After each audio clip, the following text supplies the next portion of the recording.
Just checking to make sure I'm up and going here.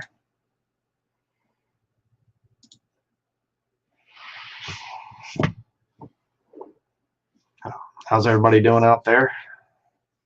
I guess I'm up. Says nobody's watching yet, but we'll see here.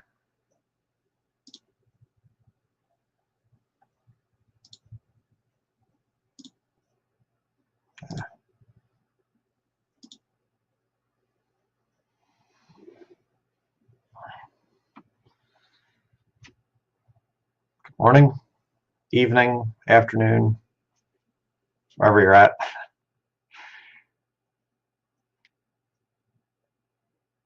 Okay, sounds good. 50 watching so far. Just want to give time for the trolls to show up and everything else, 11 o'clock in the morning a.m. Eastern Standard Time might be a little bit early for some of the trolls. So, I'll have to give them some time. So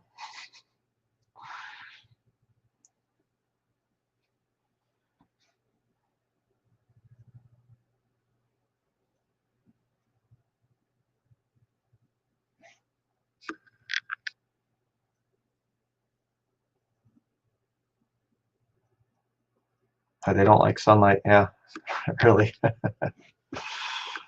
Okay. Going to be watching a video today and going through it. We've gotten some really wild attacks over the years, and these people actually do us a favor because it's just so wild. I mean, there are guys that come out with things and they go through the scriptures and whatever, but some of this stuff, this one's a classic, and I just thought, okay, I want to play this.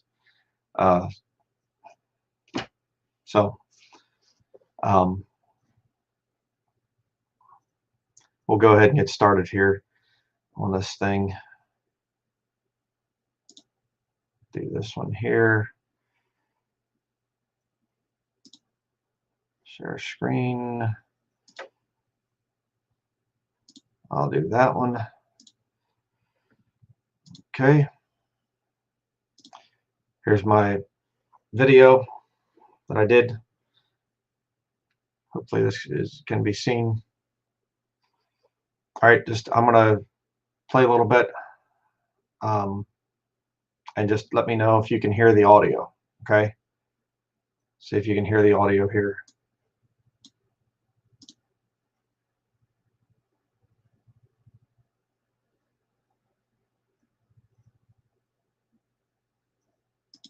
Okay, can anybody hear that audio that I was playing?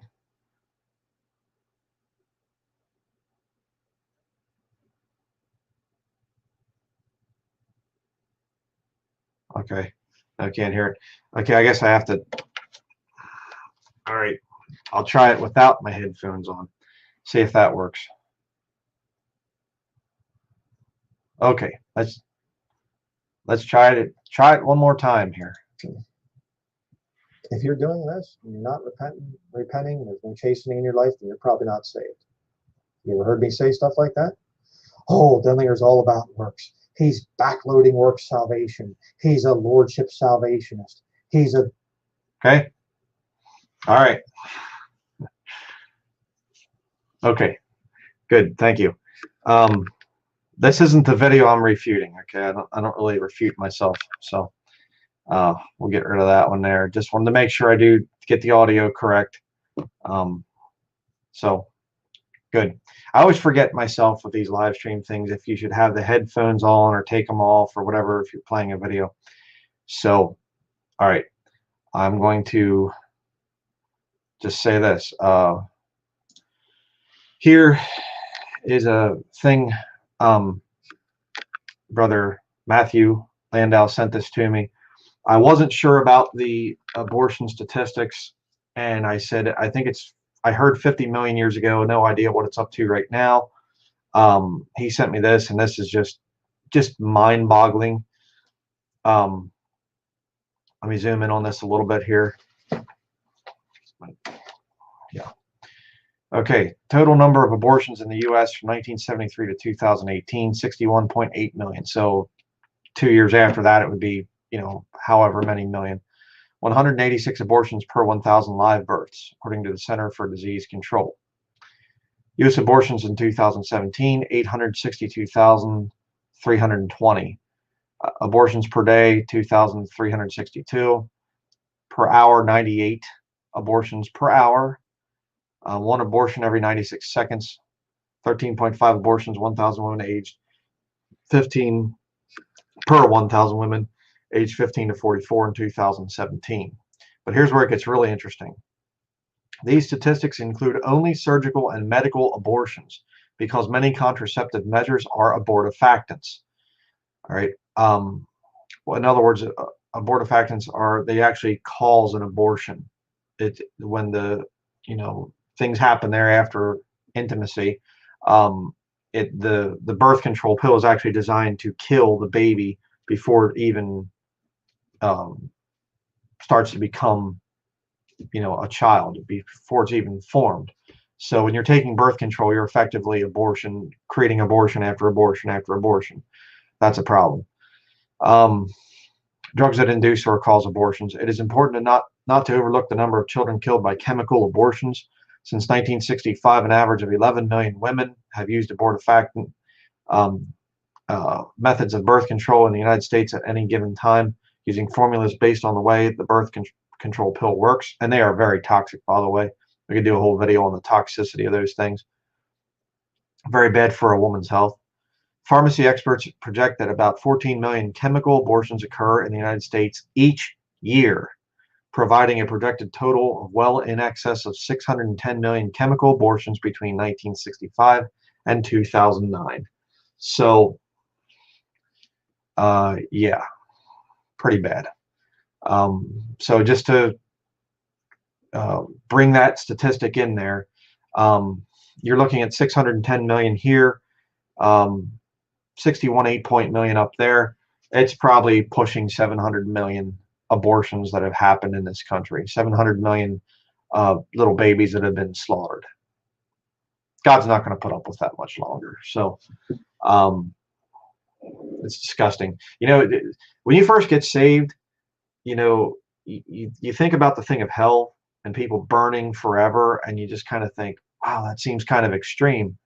But then when you actually start to study what people are doing and the evil of this world, and what the Catholics are doing to little children, and abortion, and the what they call human trafficking, all this different stuff, and child molestation, and then you start to realize, no, God is actually very just in sending people to burn forever.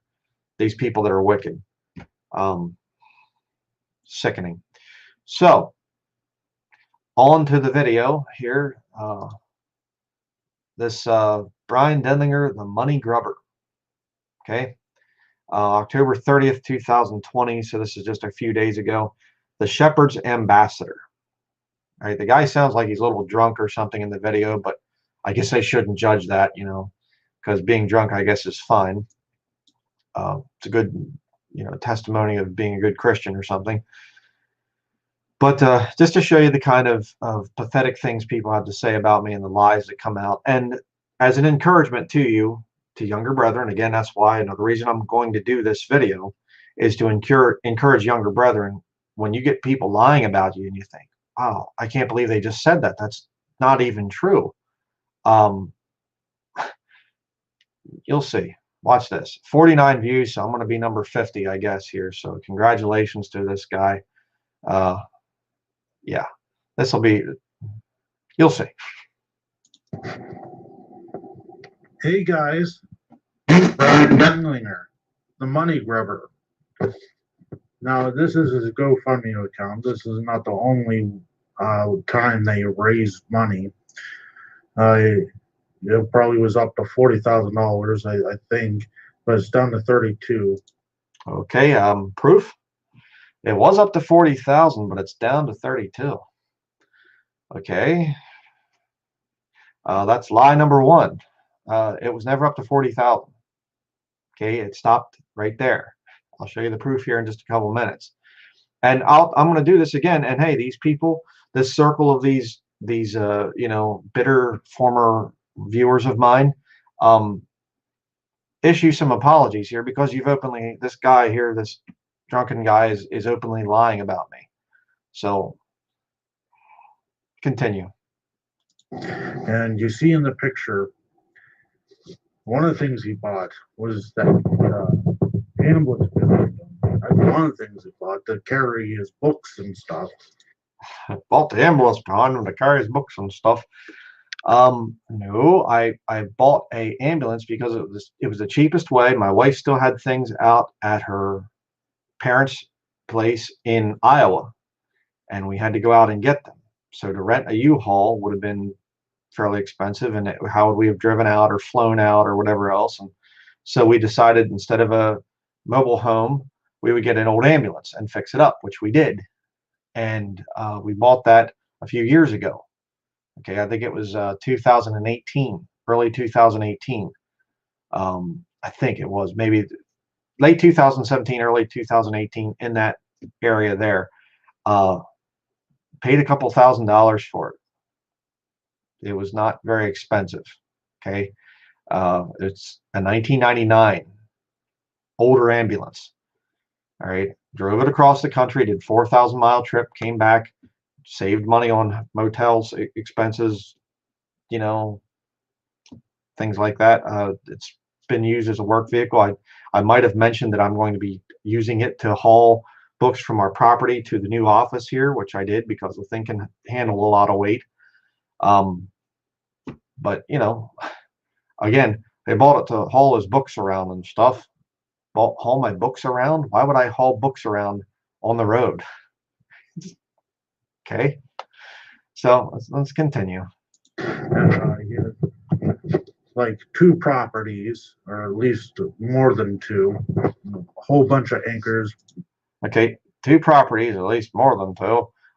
Yeah, because over the course of 6 years, people, you know, tend to move once in a while, you know. I mean, we came here in 2013 to buy property and bought property, and that was actually 7 years ago. And things change in 7 years. Okay. And when we buy properties, they're very cheap. Our entire net worth is less than $100,000. Okay. We don't have much money. I mean, you compare me to any other 45-year-old preacher out there, you're going to see that we live at a poverty level compared to what most people do. Why? Well, because I want to show people you don't have to get into all kinds of debt. You can live debt free. Here's how to save money. But for me to preach those things, I have to do them myself first. I can't be a hypocrite with those things. That's why we live this way. So, yeah. Probably 60 at least. Some people say 168, somewhere around that neighborhood. 168 to whatever. And okay, talking about the land that we own, I don't own 168 acres. Okay, I don't know where you're getting your information from, or somewhere around that, or maybe more than that, or, you know, real exacting, real precise here, this guy. And the amount of land and where I live and what food I eat and whatever, that's not anybody's business. Okay, I put out video, right? Unlike a lot of the guys out there who came before me, I don't just make video after video after, you know, DVDs and just sell them all, and then, you know, go after people with copyright stuff if you try to copy them. I've spent years bringing out preaching for free. If you don't like it, don't watch. I've always said that. It's easy, you know. I don't like this guy. I can't stand him. Go away, you know. Don't watch. You go to the store, you buy something that you don't like. You don't keep going back to the store, buying the same product and complaining to the store for selling the product. That's insanity. Well, I guess when you're partly drunk, I guess when you're making the video, well, anything makes sense. But, you know, because see, new people come along and they might hear some of these things and they'll say, I don't hear Brian talking about this. Well, you know, you have to go back through the years. You know, I've been on YouTube since 2008. Some of my older videos I deleted because it started out as a logging channel, if you didn't know that, just to bring new viewers up to speed with this. And the Lord convicted me. I started putting out preaching and teaching videos in 2009, then into 2010. I got more active in it and things. Got married in 2012 and met my wife late 2011. And then we've been going from there. So there's a lot of things. So, these guys, what this weirdo guy does, he takes events from years ago, many years ago, and he makes it look like I'm doing it all right now, just to prove how corrupt I am. I mean, how many people live at the same property for 7 years, or their whole life? Well, some people do, and okay, fine, that's a great situation. But in 7 years, don't tell me a lot of people don't move multiple times. That's all that's going on here. But we'll continue. He has to like ride a four-wheeler on to scout his properties. I have to ride a four-wheeler around to scout all my vast lands, apparently. Oh boy. Okay. Again, just to explain things. I don't have to tell all this stuff, but I like to, I'm honest. I tell people about things. When we lived at Bridgewater, the house that you're seeing behind me there in that little thing there, when we lived there, I had a property in the town of Littleton, Maine. Okay. It was going to be an off-grid property. It's the first property that we bought when we came to Maine. All right. I paid $18,000 for the property, $16,000 for the house. Pretty cheap. I don't think you're going to get many preachers that buy those kind of cheap, lands. I didn't want to live in town. I didn't want to raise, I didn't have a son at the time, but I didn't want to live in town. Okay. Well, Oliver was in the womb, but we didn't really know it because it was early on in her time of being with child. And so we bought this land. We're going to build on it, but there was a right of way going back to it. Turned out our neighbor was a drunken Roman Catholic. It was his responsibility to keep the right of way open, and he always blocked it. So I always was being blocked from getting back into my land. It was a half-mile off of the main road back to where my property started. The only way I get back in there, because there was a river, and you'll see it in the older videos. It's the lake-looking river thing behind me in some of my older videos that I did back in the 2015, 2016, up and through there. And the only way to get back in there was a bridge. It was it wasn't even really a good bridge. It was just culverts with dirt over top of it. And the beavers were always, clogging these culverts, and they'd blow out part of the dirt area, and then you couldn't drive back through. And it was just a nightmare. So finally I just said, forget it. I'm just going to get a four-wheeler. And so I had a four-wheeler, and I still have it, but we bought a used one, an older one. It was a 2006 Kawasaki Brute Force. Just being honest here. Bought the four-wheeler, and we could get actually from our house in Bridgewater that you see in the video there down to our property in Littleton. So I would ride on the ATV trails, and we could go back and forth, which saved us money and, a lot of things there too. And then I was going back in, driving supplies back in to our property so I could start to build. And I built 3 different structures back there over the couple years that we had it. And I was building a 4th, which would have been our home. And it would have been a 24-foot by 24-foot cabin near a spring that we had back at the property there. And at that time, our neighbor died, and he put the place up for auction. And right before he died, he put a trailer on our right of way and really messed it up. I had to go see a lawyer about the whole thing. It was a terrible situation to go through. I mean, my son, he took some of his first steps back there on that property. There was a lot of things that we really loved about that place, but it was just going to be clear, when the transaction happens, that new people come in and buy this property, there's going to be things that's going to be almost grandfathered in, that, this new trailer on our right of way. And if it's a bad person that buys it, there's not going to be anything legally that I can do about it. And I can't take people to court because the guy that did it, when he is dead. It was terrible. So we ended up selling the property, bought another piece of land with the money that we made. I made a profit on the property, obviously, because I built, 3.5 buildings on it. Tore down the one, so technically it was 2.5. But so I built buildings on it, and of course properties appreciate in value over time. So I made some money on it. And we took that money and bought another property. Okay. And you'll hear some things later on, but just to tell the story, I don't mind telling the story. I'm very honest about things. I'm not trying to hide all kinds of secret stuff that we're doing. But see, these people aren't honest. They'll just lie about me and whatever else. So, and and we do have privacy. Okay. So there is that. I'm not going to just say, hey, where we live, just, here and just tell everything about it. There's sick people out there. So that's not the only thing he bought,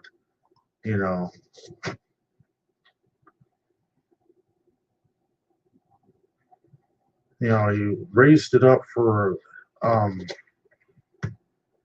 his new ministry headquarters. Well, here's one of his ministry headquarters. Well, the day has finally arrived that we're going to make the announcement about the new ministry office and new ministry address. It was a trailer. It was a trailer that he bought. Store right here is the top secret new ministry office. We don't really off my mind to finally have all of our books back on the to get back to deeper research now. Okay. This guy gives me a headache.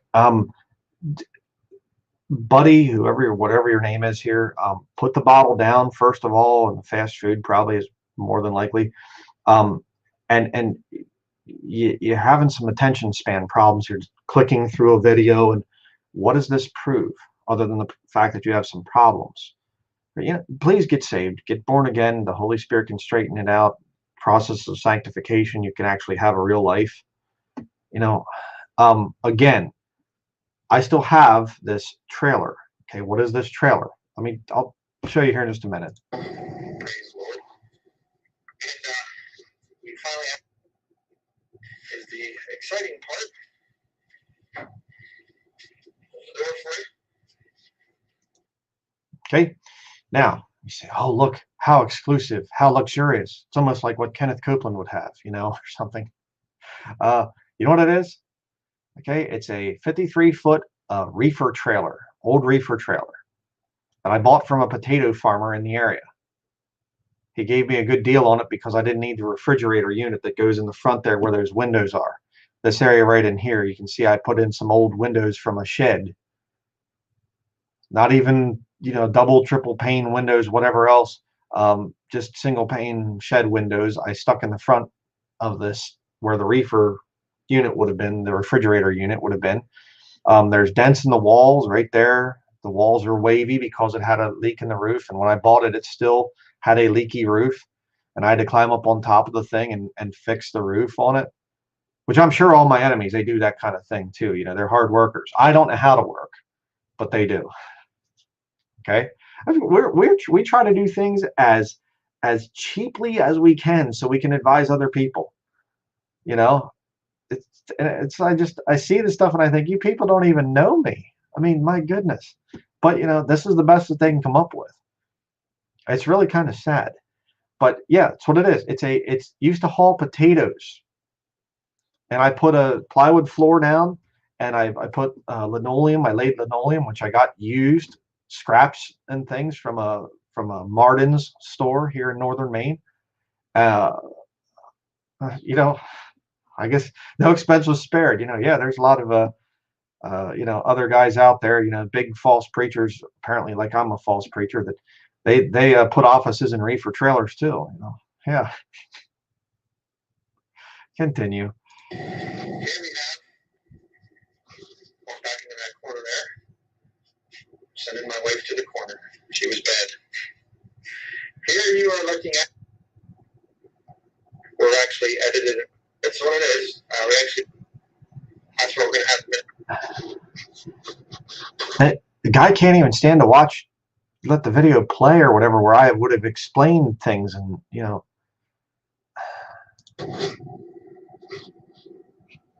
It's actually not even.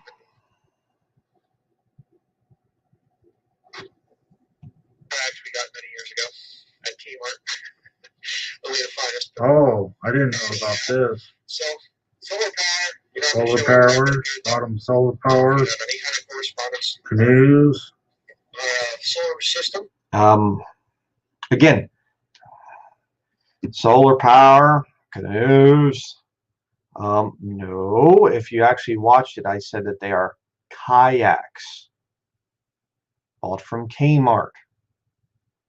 All right. I mean, please get your research, get your facts straight.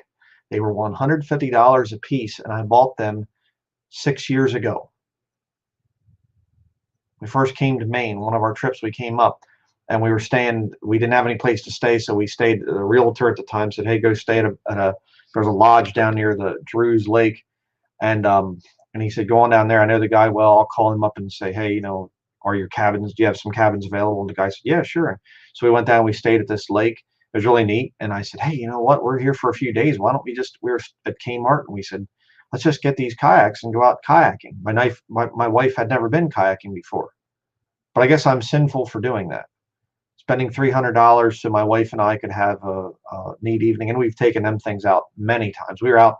I did a sermon this year in one of those kayaks. But I guess that's wrong and sinful, and I'm just blowing money around and whatever else, you know.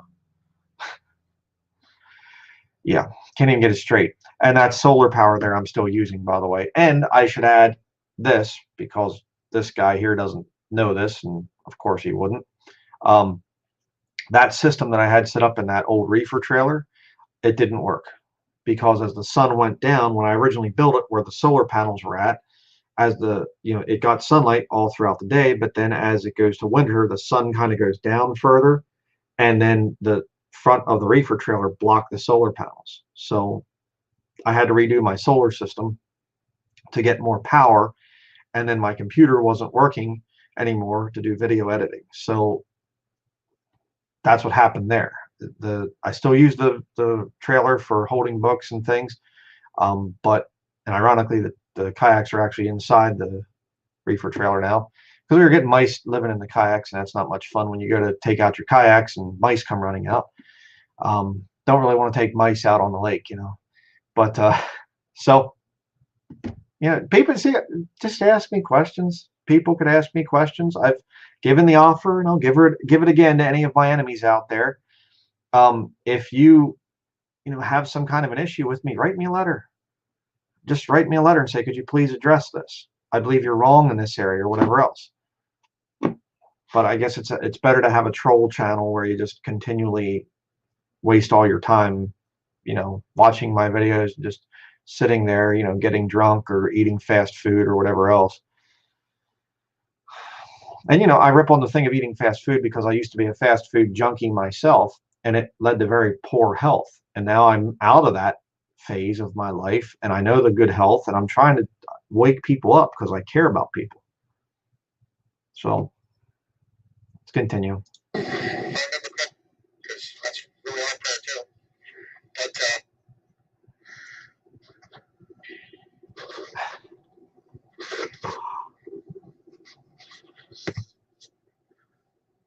But what else? Ministry headquarters.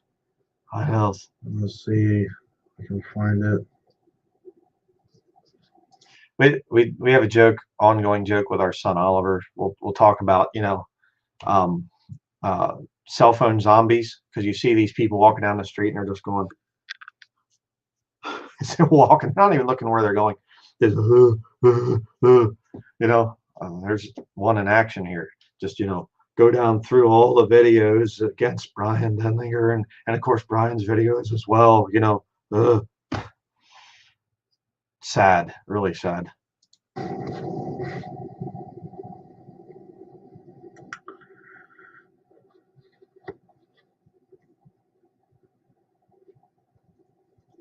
Wonder if this is the same exact thing, just finished. I don't know, but this is somewhere that you ministry headquarters. No, that's actually our tiny house, which I'm sure that all my enemies out there would live in a tiny house, to save money and things. Of course, sure. I don't know. It's one of the finished ones that you had. I don't know if it was the trailer or not, but one of headquarters that he has, and he starts with that.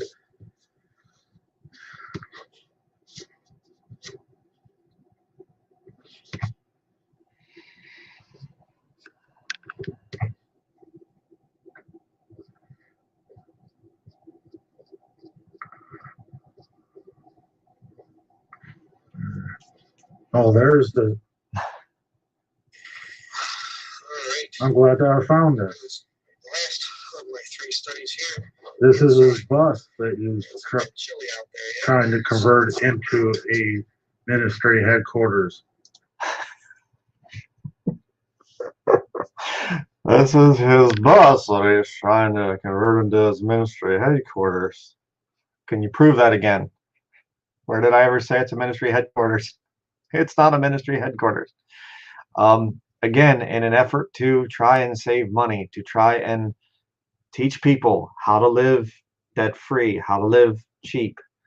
If you're drowning in debt, here's how you can get away from that whole system. Here's how you can live a cheap life. We bought a old school bus, okay? I'll even shock you. We bought 2 old school buses. When we first bought our property in 2017, I bought a school bus that was not running from a garage, Westerdalls in Littleton, Maine, to be very specific. Not far from where our first property was that we bought when we first came to Maine. And I bought an old school bus retired from the local school district here for $2,000. Okay. The guy that owned the garage had to use his wrecker, the big tow truck looking thing, and he pulled the school bus the whole way down to our property, backed it in onto our land, and then we use it for storage. Okay. I know it's extravagant. You know, I'm sure Kenneth Copeland has school buses on his property, you know, and Benny Hinn and all the other big charismatic, you know, prosperity gospel guys. I'm sure they have school buses littering their properties because, you know, that's what we prosperity preachers do to show our wealth, you know, old school buses. And so then this one, I went back to the same garage. He had another one. And I said, I was thinking about this idea, which I'll tell you here in a minute, which is I think it was in the off-grid channel that I had for a little bit of time. But I went back and he had this one. It ran, and I actually drove it down myself from Littleton down to where our land is, and about an hour, 15 minutes driving this old school bus. Oliver's sitting in the thing, and he was having the time of his life, you know. But anyways, we drove it down in the winter, and ended up, you know, I backed it into place and whatever else. Went in, took out all the seats. I did it on both buses. It was a terrible job because they rust so bad up here because of the stuff they put on the roads.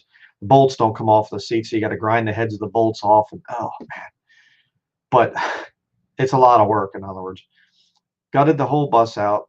You know, took apart the wiring, drained the tank, did all kinds of work on the bus. And then I built shelving, you can see right behind me there, and that little metal thing just in the corner. I don't know if it was mounted there or not, but it's a grain/nut mill. You can make your own peanut butter by hand. We make our own peanut butter. We do a lot of things for ourselves. That's why I'm very busy, and I a lot of times don't have time to get back to people right away because we have a lot going. But we've created it as a summer kitchen. It has a wood cook stove in it. We cook throughout the summer months in our old school bus. It's not a ministry office. Okay. Not what it's for. So, but these guys on YouTube, man, they know everything. They just know it all about me. It's incredible. Like I said, I mean, this stuff's entertainment for me. It's great. I was showing my wife some of this, and she's just cracking up, and she just said, "What a weirdo," you know. So we bought a bus, ambulance, 2 trailer. They converted. And there's his bus. Said, "Oh, it's just an old bus." No, it's where he was trying to find a new headquarters. So there's the bus. Glad I found that one. Yeah.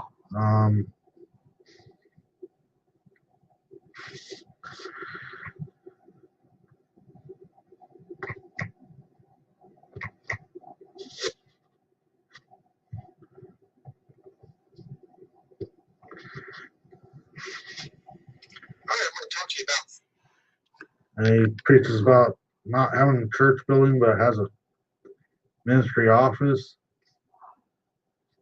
So it is. Why? Because If you have a church building, it's satanic and wicked. You're lost. You're a Jesuit. When did I say that? When did I say that? Just lied again. These guys seem to have a thing for lying.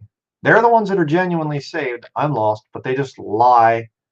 You know, you're a Jesuit if you have a church building. You're satanic. You're lost. When did I ever say that? I've never said that, ever.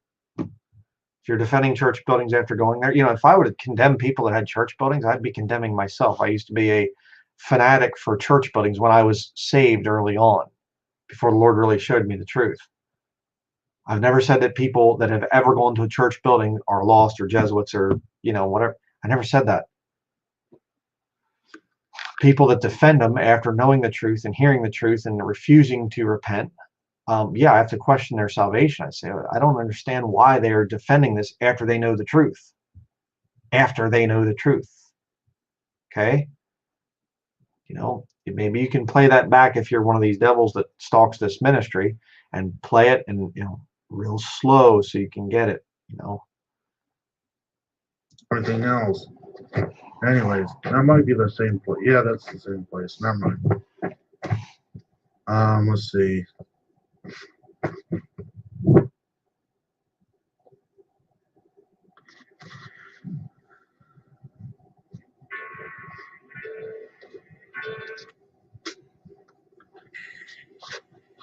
Instead of being happy with that trailer that he converted and all finished up. That trailer, I think he, if I remember correctly, he finished that all up and everything and finally got it done. That's what you see in the last one. Now he has a house, too. Another house. he's very happy to be with open arms. The donations that have made this possible. The donations made, you bought him a house. Another house that you did not need to make a whole house to make into a whole house make into a thing. Oh man, oh my goodness, buddy, get some help. Okay, you got some major issues. It's an international ministry. Where do we run an international ministry from? Crazy. I mean, okay, this is not a church building. Well, thankfully. But how do I run an international ministry? We contact people. We have people, like I've shown, just right here.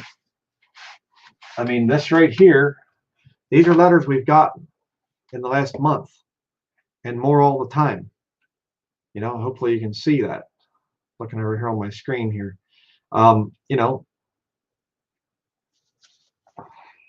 We are in contact with thousands of people, but I'm just supposed to not have anything, I guess. If I was really a legitimate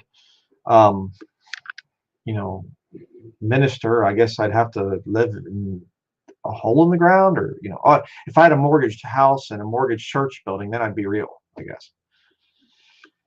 Let's continue. Headquarters. What happens in the future, possible street?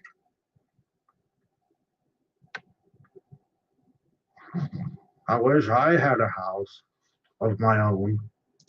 Well, maybe you would if you weren't such a loser on YouTube, just stalking a guy like myself. Maybe if you actually became a man and got out of the house occasionally, not went for beer and fast food, maybe you ought to just get out and try to do something with your life.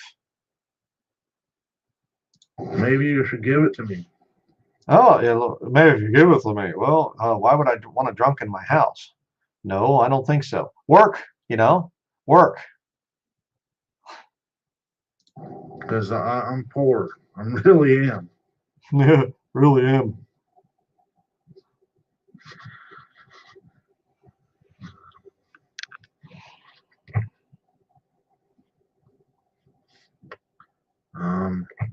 Let's see. Here's a classic one too. Watch this. What else did you buy them? A new Jeep? A new Jeep. Oh my goodness. A new Jeep. we bought a 19-year-old Jeep Cherokee. They don't even make them anymore. The XJs.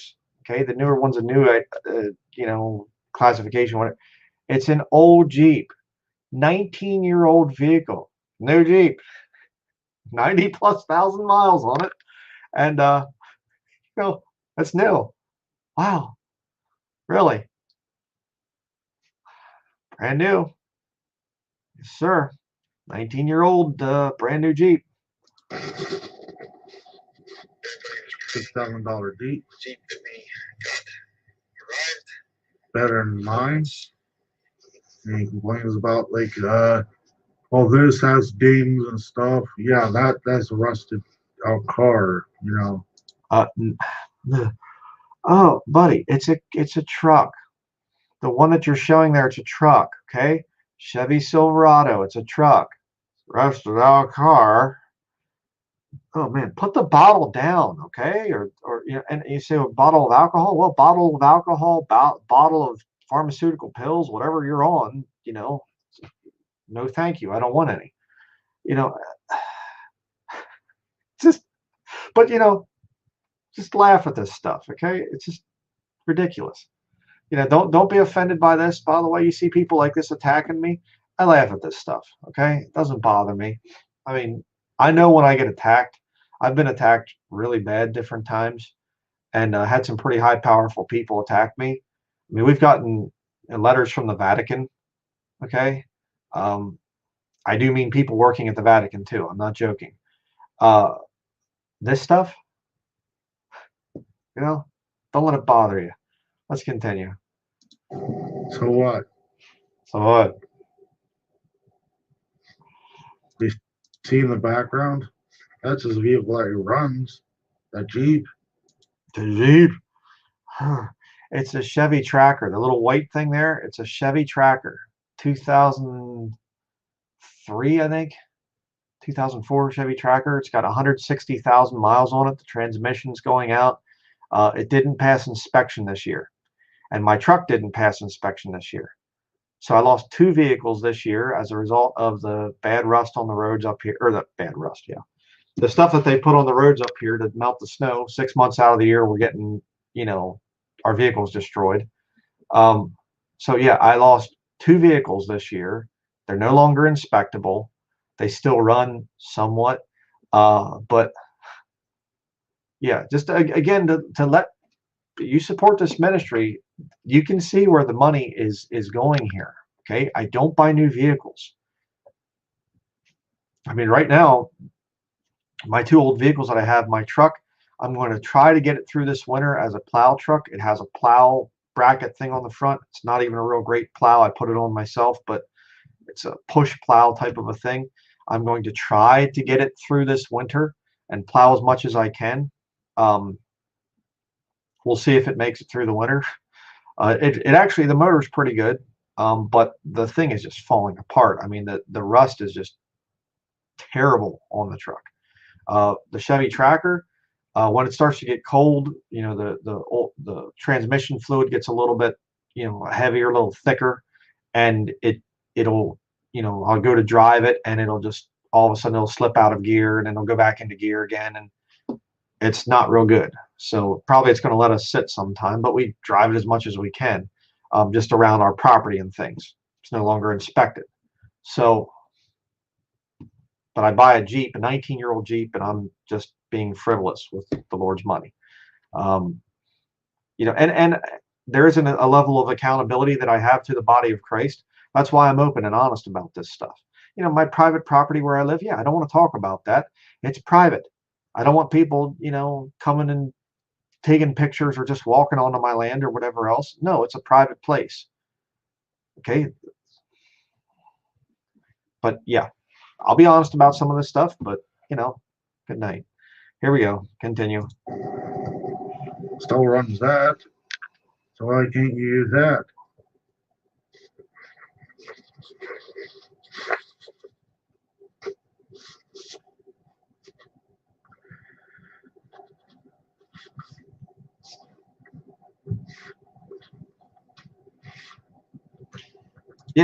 Yeah, and just look at Look at this.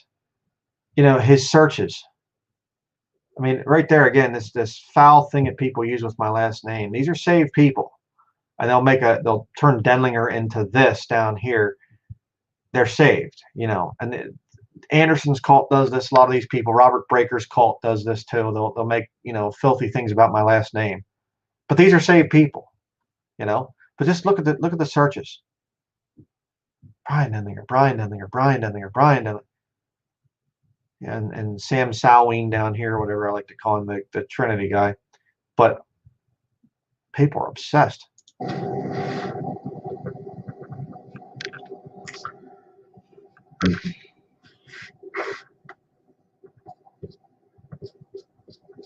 Let's see.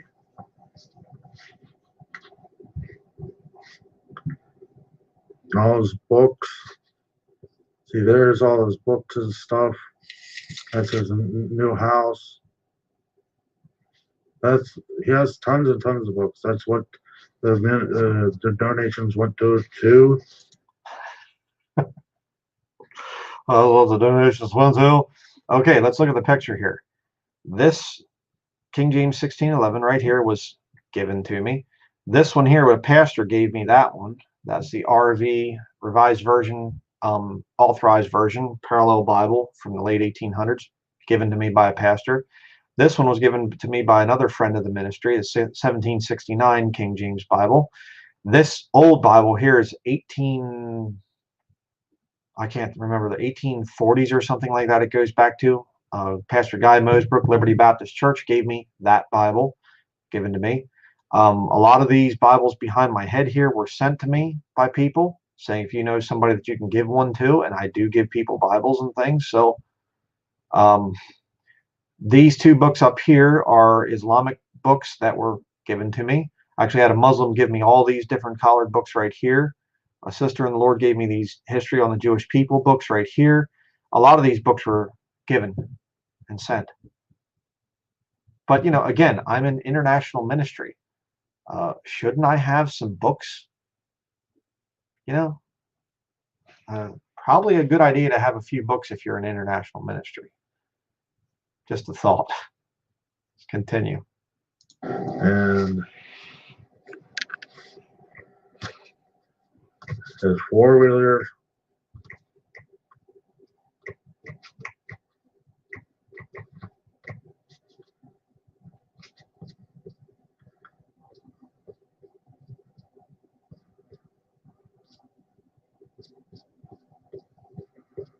It doesn't really matter.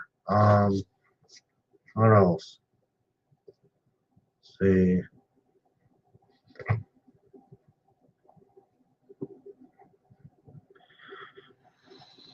Anyways. So he's just sitting on this money. Actually is. So he's just sitting on this money. Actually is. I mean, you know, oh, man. Just continue here. I'm going to answer this thing here because that's funny. I mean, got his ministry office probably this is his third office probably. You complete that trailer one, and so this is the second. Well, yeah, you got his house, his regular house, his new house. That trailer he converted. I think that's what that one is with all the wood, is with all the wood paneling, like you know, like a Western kind of feel to it. So Western kind of feel. I decorate my offices in themes apparently. Western kind of feel. It's tongue and groove pine, which I built myself. Yeah. Okay. Continue here. he has 3 offices, and an ambulance, a bus. I've moved, you know, different times over the last 6 years. Been open and honest about all of it. But see, they make it look like I'm just doing this all right now. Just oh man, I must be making millions of dollars. Yeah. Okay. 3 cars. 2 of which aren't inspectable anymore.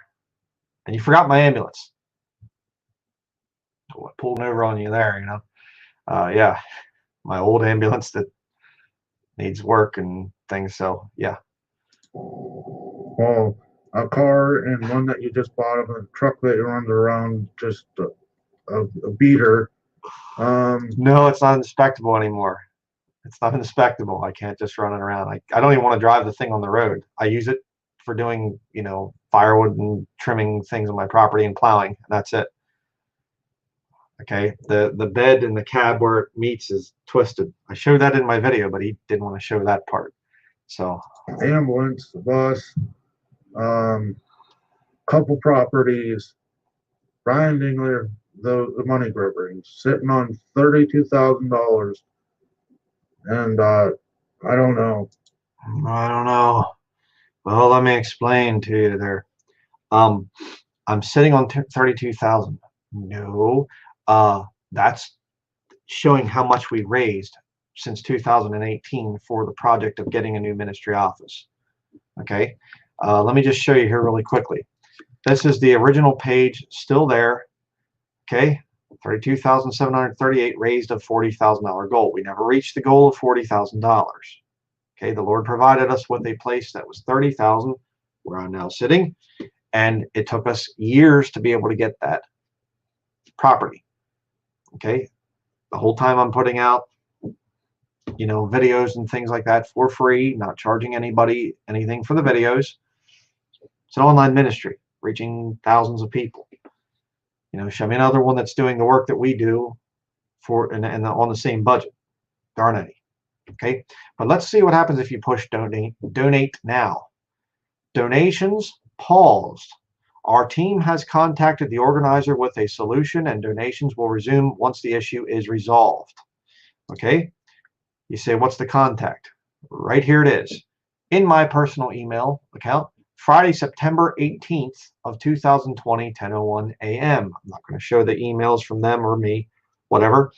Hello, this is a reminder that starting September 30th, 2020, your current fundraiser will no longer be able to accept new donations.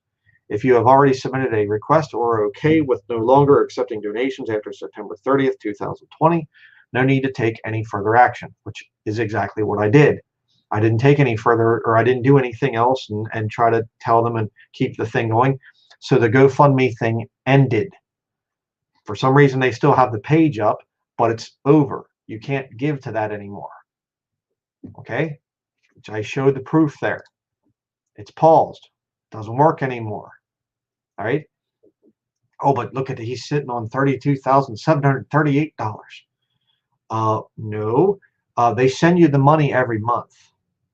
So if one month you raise $200, if one next month you raise $1,200 or whatever else, they send that money to you. There's no GoFundMe bank out there that has $32,738 that they're going to give me when I ask for it. Okay, they send it to you every month. So this Rocks for Brains guy here that made this video is openly lying. First, at the very beginning, he said that we raised 40,000. Now it's back down to 32,000. No proof. We never raised $40,000. Sorry, didn't happen. But secondly, they actually send it to you in small increments as it's raised.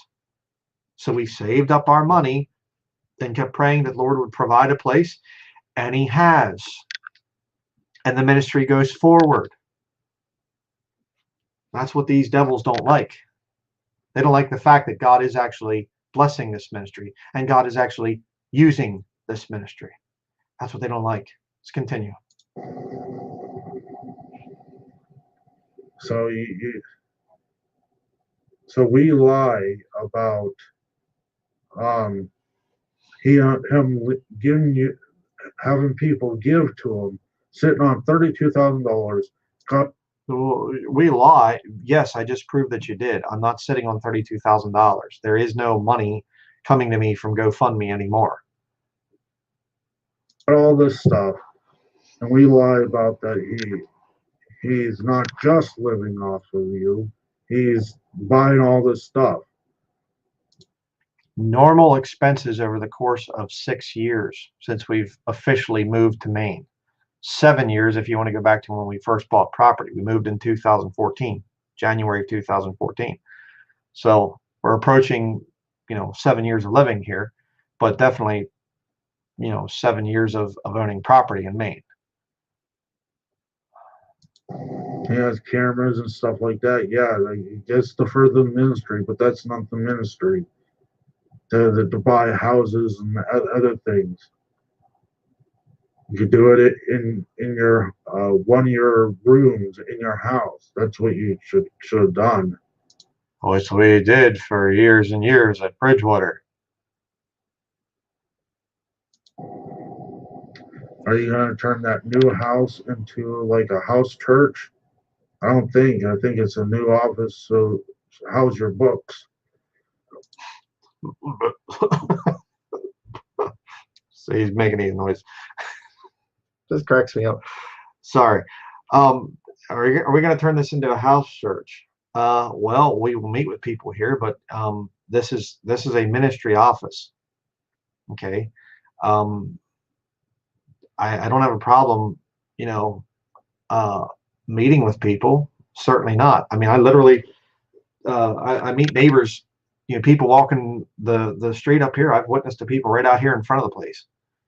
And we have a lot of work to do right now, but eventually there's going to be signs, gospel signs on the property here, people telling people how to get saved and whatever.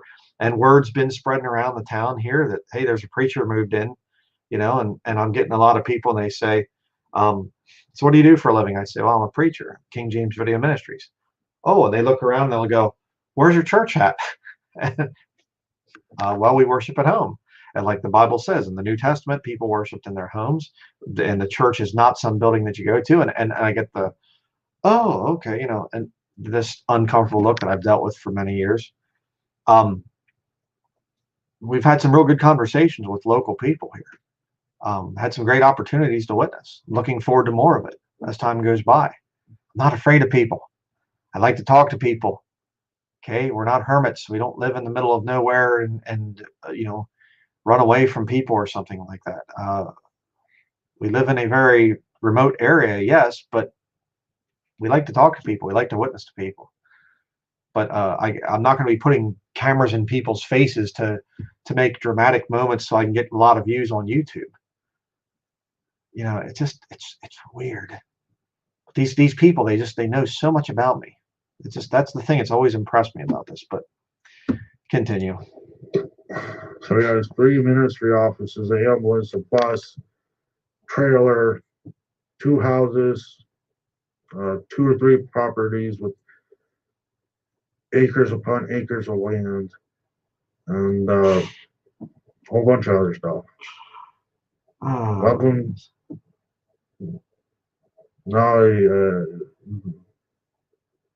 Now, Brian Dengler, the money grubber. Well, I hope you're happy with all this. Okay. See ya. Yeah. So that's it. Brian Denlinger, the money grubber. I hope you're happy. Well, yes, I do have joy in Jesus Christ and my salvation. I do have joy in knowing that I've helped a lot of people. I've met a lot of really neat people over the years, and I've been there for people. So yes, I am actually, I do have a lot of joy. I'm happy as well.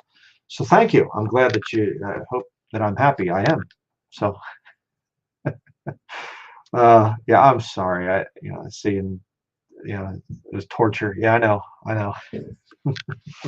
But, so, yeah, I get back to just a little time of fellowship with everybody here, just some question and answer time, I guess. So, yeah,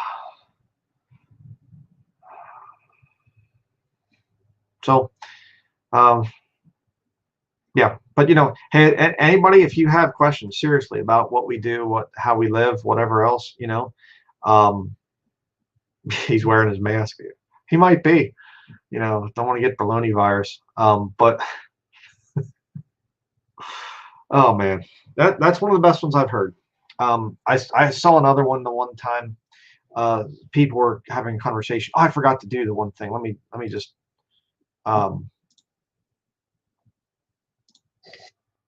no, that's not the one. Ah, well, I won't bother. But I read the comments sometimes. Some of these things, I'll just go because again, people link me to stuff. They say, hey, check this out, or some of the brave followers of these people, they'll post links. You need to watch this if you believe in Denlinger. And I'll think, okay, what's this? And I'll click on a link and I'll look at it a little bit. No, brother, it's one of these. And what am I going to do? Just, oh, well, they have a right to post nonsense on, stupid nonsense to try to destroy my ministry. No, I delete it and I block them from the channel. I don't have time to waste with trolls, just that simple. I remember going to a Baptist church the one time where I was sort of, acting as assistant pastor, the last one I went to. And I preached for the pastor there and preached many times in the pulpit. There's old videos of me preaching there. I posted on my channel. And this charismatic guy came the one night, and he was in all kinds of weird heresy. And of course, you can lose your salvation, he was saying. And it got rather heated, and I was arguing with the guy and whatever else. And I mean, if he would have said, I'm going to stay here, whatever, I'd have said, get out the door. You don't let wolves into the congregation. You don't let people come in that are bad. People coming in and having disagreements is fine. But when you get people that are just trying to destroy ministry, you kick them out. That's what the Bible says to do. And then they'll lie about you and whatever else. Evil report. That's just there. But I've tried to do my best, and YouTube is a terrible place. Let's just be honest. YouTube is an awful place to try to do ministry. Again, it's not my fault for being on YouTube. It's all of you out there. I'll blame you people because you have so many good questions. And I'm too dumb to quit. People ask me questions. I say, yeah, I don't have a sermon on that. That's a really good question. I probably should do a sermon on that. And a sermon is created, and then the Lord will give me some things, and my wife does research as well, and she'll find things. The Lord shows her things, and away we go. And here I am all these years later. And you say, well, if this work of this counsel be of men, it will come to naught. Well, YouTube is of men. I'm in a public forum here. It's not my website. Will it come to naught? Yeah, it will. Eventually, there won't be any Bible believers on YouTube. Robert Faker Breaker and Gene Clickbait Kim, those guys are monetized channels, and so they'll be big shots on YouTube probably from now till the Antichrist shows up and they start worshiping him. Whatever, they're monetized, they're getting paid, they're not being persecuted by anybody. The atheist websites out there like Rational Wiki, they're not even attacking Robert Breaker or Gene Kim. They don't even say anything. And those guys got hundreds of thousands of subscribers. I don't want hundreds of thousands of subscribers. I don't want monetization coming from YouTube. That's not the point. The point is, ways that you can tell who's legitimate. How many enemies do they have? Okay. I mean, you hear testimony. That's great. Hear a preacher. What's their testimony? All right. If you haven't heard mine, you can watch my video where I go through the story of Brian Denlinger, how I got saved. But just very quickly, I was raised in going to church buildings. False profession of faith when I was a boy in Sunday school because it was pressured. And I didn't want to feel stupid. So I raised my hand that I wanted to be saved. And I went out in the hall and prayed the prayer. Had no idea what I was doing. I loved the Lord. I really sincerely did. I believed the Bible, and I did believe that Jesus died on the cross to pay for my sins, but I didn't understand what sin really was or anything else. I was a boy, little boy, taken advantage of in Sunday school by a zealous teacher that wanted to get converts, and so she could come and say, we had 12 children saved in Sunday school today, and so I fell for it, and I thought, hey, I'm a Christian. This is great. I go to church, and my parents are teaching Sunday school and everything else in the church. We're a Christian family, even though we went to public school and we, watched television, and there was no conviction of that, and rock music and the whole thing. But we were Christians. And years later, I got into the art world. I got into logging, and I just got to a point where I was just miserable. I had no reason to live. Actually was about ready to kill myself. I was very suicidal at the time and very deep depression. And I came to a point where I just walked outside of my art studio one night, and I just looked up at the sky and I said, God, I know you're real. I know you're real. And I just don't know what is the point of life. And I just want you to give me wisdom. Had no idea about James chapter 1. If any of you lack wisdom, let him ask of God, that giveth to all men liberally and upbraideth not. I had no idea. I couldn't have quoted that to save my life. But I came to a point where I was broken, and the Lord started to show me truth. I didn't get saved right then when I called out to the Lord, but he showed me truth, and I started to realize I'm not a Christian. I'm not saved. I'm not born again. There's no way. I can't say I'd go to heaven right now if I died. And I got down on my knees for the first time, totally broken, and just said, God, I need to be saved. Please save me. I'm tired of this world. I'm tired of my life. I'm scared, and I'm going to stay here on my knees until I know that I'm saved. And please, God, save me. I believe that Jesus died on the cross, was buried, rose again. According to the scriptures, I believe that. I see it now. I used to make fun of the Bible as a saved, Christian in my teenage years. I used to make fun of the King James Bible, and I wasn't making fun anymore. And the Lord saved me, and then just saved me. Called me into the ministry, which really still blows my mind. But that's my story, basically my testimony. So you look at a preacher, you look at his testimony, then you look at the Bible that he uses. My King James Bible, there it is. Look at the Bible that he uses. The Holy Spirit will not lead a man to use a new version. Okay, not happening. Some guy that uses a new version, he might be ignorant of the issue, and later on become a Bible-believing Christian once he's straightened out on the facts. But the Holy Spirit will not lead a man to preach for 5, 10, 20 years out of a new version. Not happening. This is God's book for English-speaking people. And then you look at his doctrine after that, and then you look at the fruit that he produces. And I've been examined by so many different people over the years. This ministry has been critiqued and criticized almost like no other ministry out there. And we're still here. And the Lord still blesses. And you get a blessing out of watching the videos. And that's all there is to say about that. So,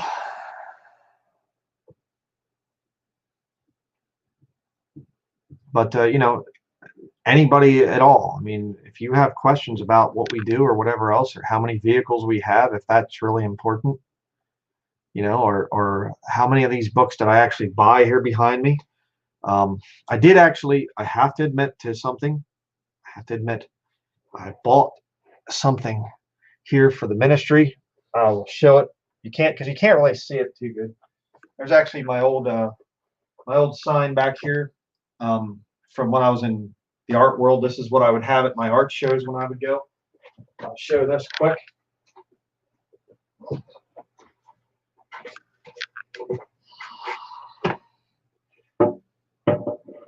That's my old business sign. This way. So that's my last name over there, Denlinger, of course. And this is my initials here, B, then there's a T, D. And this is what I would put underneath the wooden bowls when I would make them. But this I would hang at my art shows at my booth where I would be selling my work. It is made out of a plank of solid ash from a guy that I got it from. So the back's not finished. Still has the old water stains. I never planed it or sanded it or anything else. It's just the old. You can see that this is called sticker stain down here. When lumber dries, it's air dried ash. But anyhow, but I'll show this. This one I bought recently. This is a kind of a little message to the higher ups within the popery, the kind of spirit that is behind this ministry.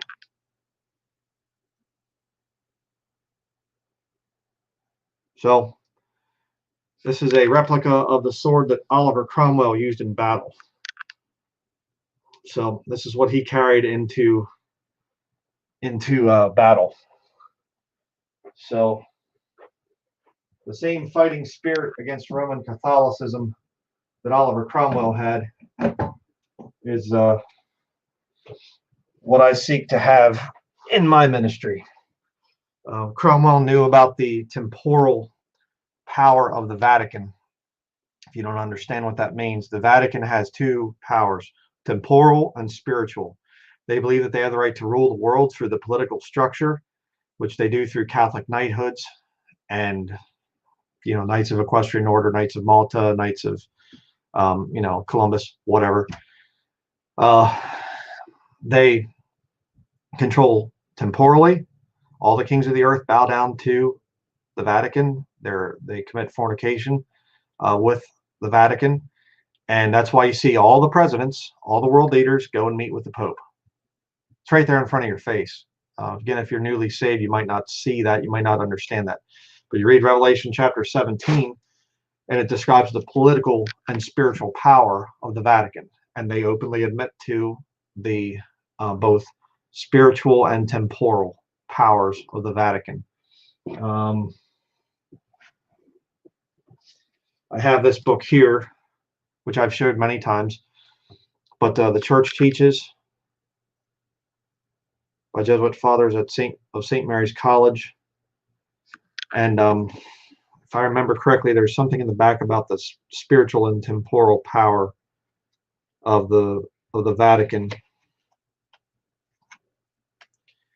But they have just, I think it's over 200 anathemas in here. If anybody doesn't believe this or that, let them be anathema. They're cursing people, in other words. I don't know where it's at, but they talk about the spiritual and temporal power. I don't have that page marked.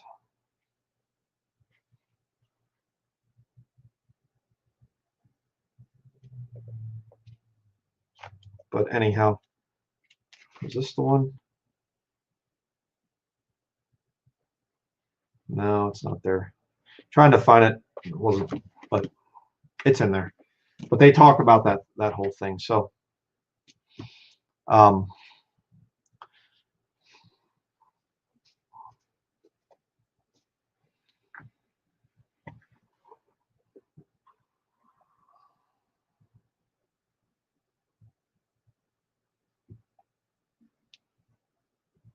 show you a comment here, Jacob.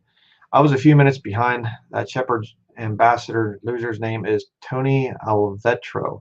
He reviewed my book. He read the introduction, then proceeded to say I did not address X, Y, and Z. Oh, yeah. I'm sure he's a real scholar, scholar of the bottle, perhaps.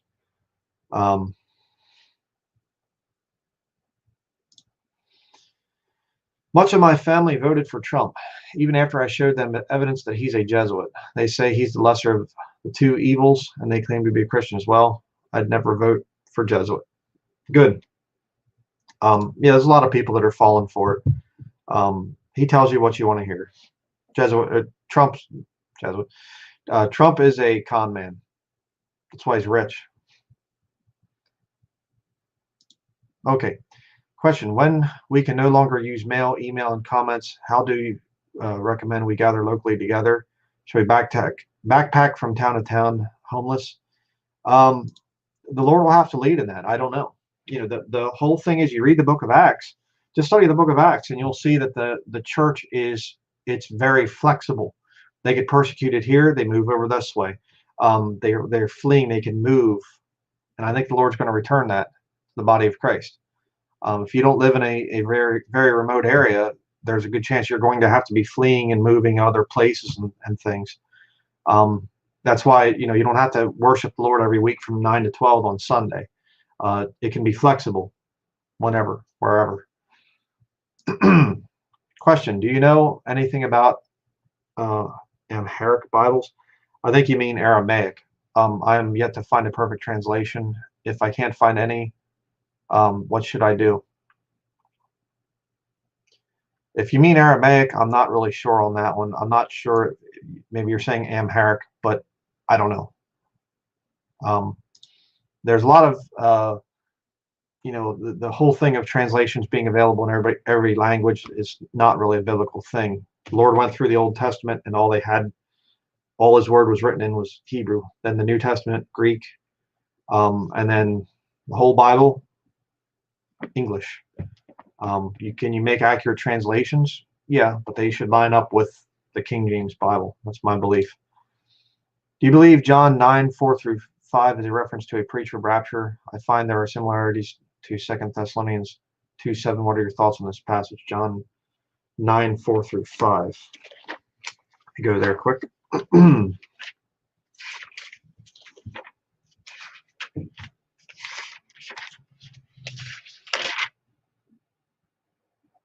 I must work the works of him that sent me while it is day. The night cometh when no man can work. As long as I am in the world, I am the light of the world.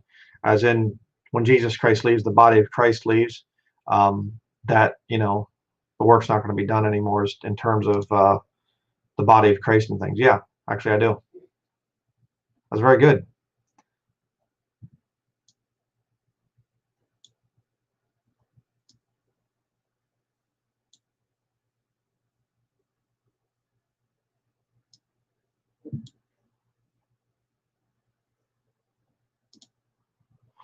Question: what does your Foxfire book series look like, brother? I bought a set recently, and I have reprints. In other words, not old, used. Yeah, the newer ones are paperback. We have some of the older ones that are hardback. I've found them, and we go to used bookstores, and sometimes it takes years, sometimes to find a full set, and we don't even have the full set yet. But the old ones, the hardback ones, we like because we prefer the hardback. My first Foxfire book was the original one, and it was just the old paperback, and the thing's just falling apart. So we were able to find another one hardback, and but when they update them, a lot of times they'll bring in new information and whatever. So that's why we try to stick with first editions and whatever else. It can be hard to find sometimes. It's not going to be easy to find that stuff, but be an interesting thing to compare them. I've never done that. Question: Genesis chapter 26, I think it says Abraham followed the laws and statutes of the Lord. So was there a law before the law? Well, Abraham lived under a system of grace. Well, grace has always been there, but faith and works. He had to have faith that God would provide himself a lamb. He speaks that when he goes up to sacrifice his son, and yet he had to go and sacrifice his son, which the Lord stopped it, of course, but there was faith and works there. So there were certain things that were in as laws there before the Mosaic law. Sacrificing animals and things like that. They did that. We don't have to do that today. But you'll see that up on even before the time of Moses. You'll see the thing of they're sacrificing animals to the Lord, which, like I said, we don't have to do that.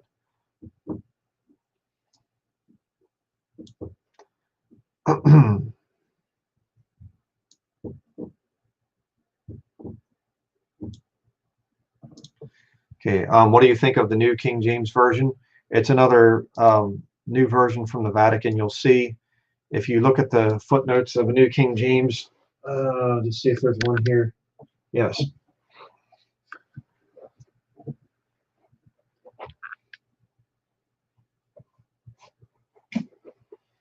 Now, they've since been very careful to take this symbol off, the triquetra, of the witchcraft trinity, false pagan satanic symbol here.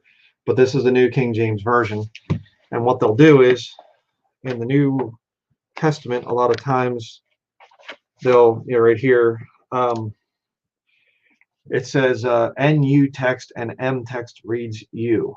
NU text omits through the Spirit. NU text omits forever. See if I can show this here, down here at the very bottom of the page. On focus there. There it is. Okay. And so what they do is they'll put similar text to the King James up here in the actual text, but then they draw it into question down here with the Alexandrian manuscripts. The Nestle-Aland, the NU, what they're referring to is Nestle-Aland and the United Bible Society's text. Okay. So they'll and the M there that you see is the majority text, which is not the Textus Receptus. It's the majority text is made by Hodges and Farstad. I have a copy of it here somewhere. Yeah, right there. This is the majority text right there. Okay, you can see the Hodges and Farstad right here, if it will focus. There, Thomas Nelson, Catholic book publisher. But this is not the Textus Receptus. Again, let me explain the different types of Greek texts for everybody out there. Okay, this is a Textus Receptus. This is basically what the translators of the King James Bible would have had when they made their translation. This is a Greek text. Okay, they find ancient manuscripts and they compile them into a text. Right, these ones here are the received text. Okay, the vast majority, 99% of extant Greek manuscripts match this text. This one here is the Nestle's 28th edition. Okay, the latest Nestle's text. All right, and I don't think it has it in the forward of this one.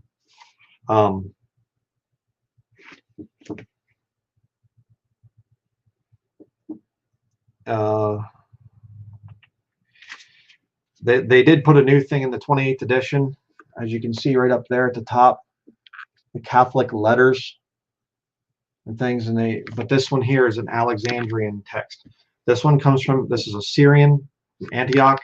This one here is Alexandrian Egypt, and the less than 1% support the changes that were made in this text. Okay, but if you go with the 27th edition of the Nestle's text, which is right here, you can see 27 on the spine there. This is the Nestle-Aland. Down here talks about this text, was made under the supervision and agreement between the Vatican and the United Bible Societies. It has served as the basis for new translations and for revisions made under their supervision. So this is a Catholic text. Again, I'll show that down at the bottom there. You can see it there. Okay. So you have Nestle's 27th, 28th, Textus Receptus. And then here you have the majority text, which is a joke, because what they did is they took Receptus readings up here and they blended them with Nestle's type of stuff right here, and then they call it the majority. It's not the majority. Okay, so yeah, just to kind of clear that up. Hopefully that answers your question. Back to questions here. Question: Were you able to get everything done to prepare you and your family for winter? And if you need anything, let us know. Yesterday, we have just to kind of explain a little bit more about our personal stuff that we do, the way we live, and whatever else.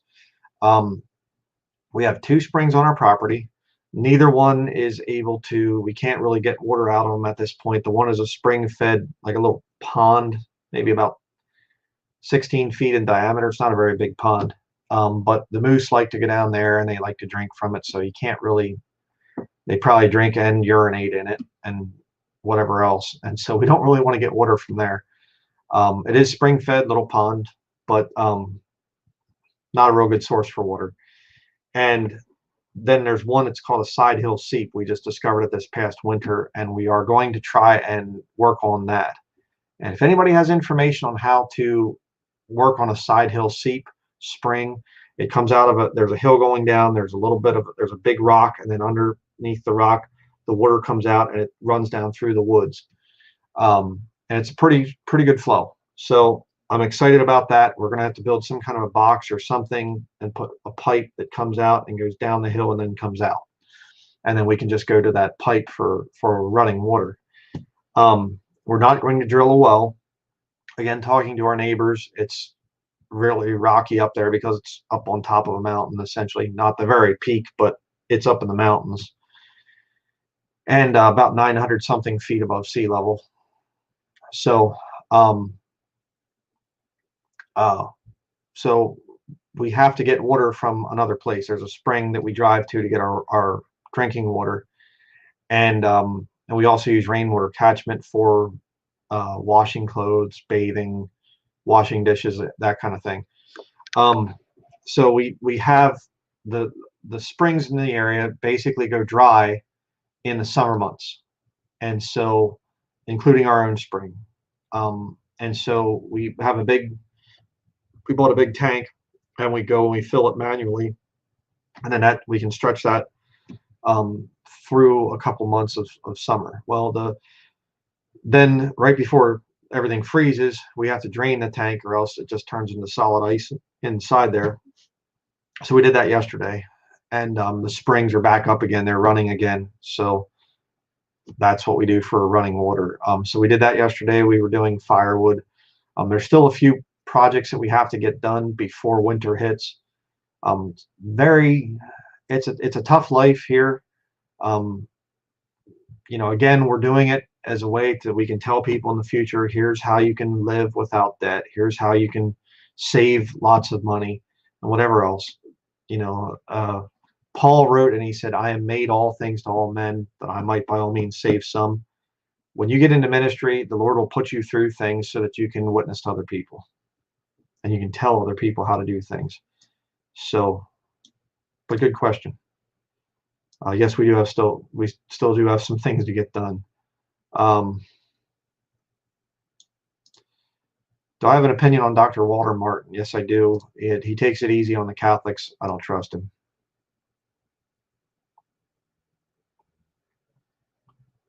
Zipping down through here.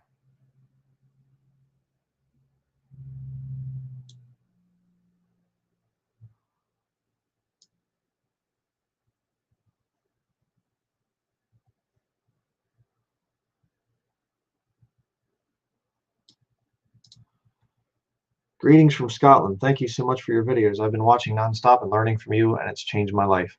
Thank you for bringing me back to the Lord. Well, praise the Lord. Thank you. That keeps me going. Again, we get that a lot, and wow, I always love to hear that.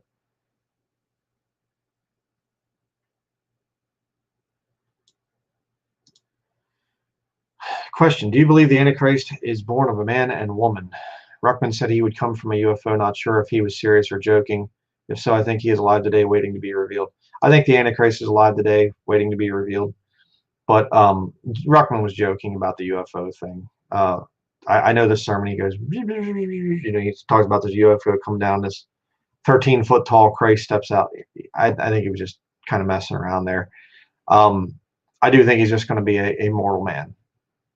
I don't think he's going to be born somehow supernaturally or whatever. It's just that the devil's going to inhabit him.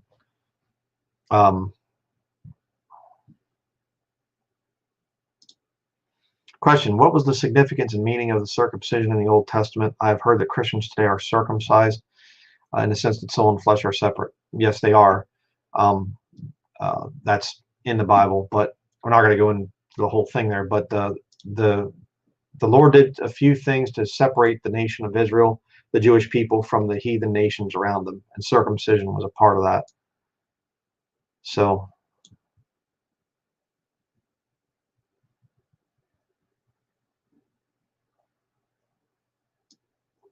I'm trying to get to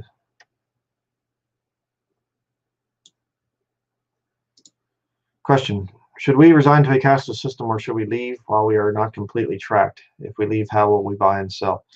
Do what you can to minimize, your purchasing from stores that are all about cashless type of things. Try to do cash as much as you can, just to kind of rebel against the system.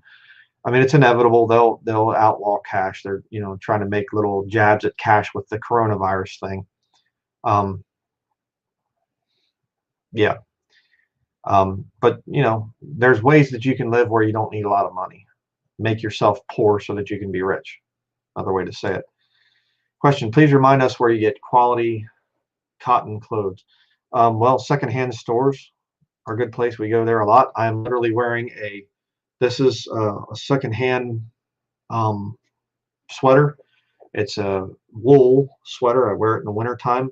Underneath this wool sweater, underneath here is a wool vest that I got on eBay. And then this is a cotton flannel shirt here, and I did buy that new. I got that from Amazon. But just shop around.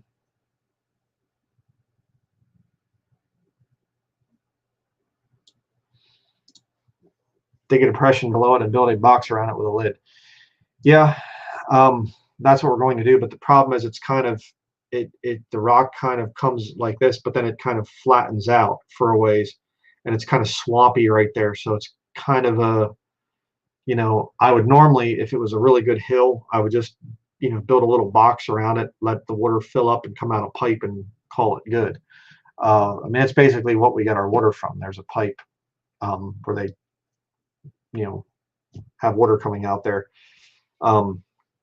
So it's kind of tricky because it's about maybe 20 feet till it kind of goes downhill again, and it's a swamp in there. So not sure what I'm going to do yet. If I have to run a pipe the whole way down the hill, or I don't know, it's gonna be a lot of work. But question: what hymn book would you recommend? I got it up here, I think. This is one I used for a long time. It's all worn pretty badly. Living Hymns, it's called. But I've had different people tell me it's not really one of the best ones. I mean, you can't even see the hymns anymore word there, but it has most of the old hymns in it. So it's one I've found to be decent, but there's others out there. I'm not really all that great on that question, to be honest with you.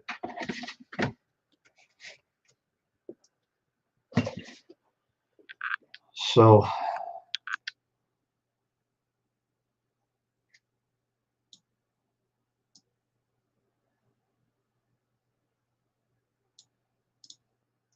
what is a Foxfire book? A Foxfire book is, well, we don't have them here. They're not here at the office. Years ago, in the 1970s, I believe it was, there was a school teacher down in, I think, North Carolina, and he came up with a project to get his students to pay attention more in class.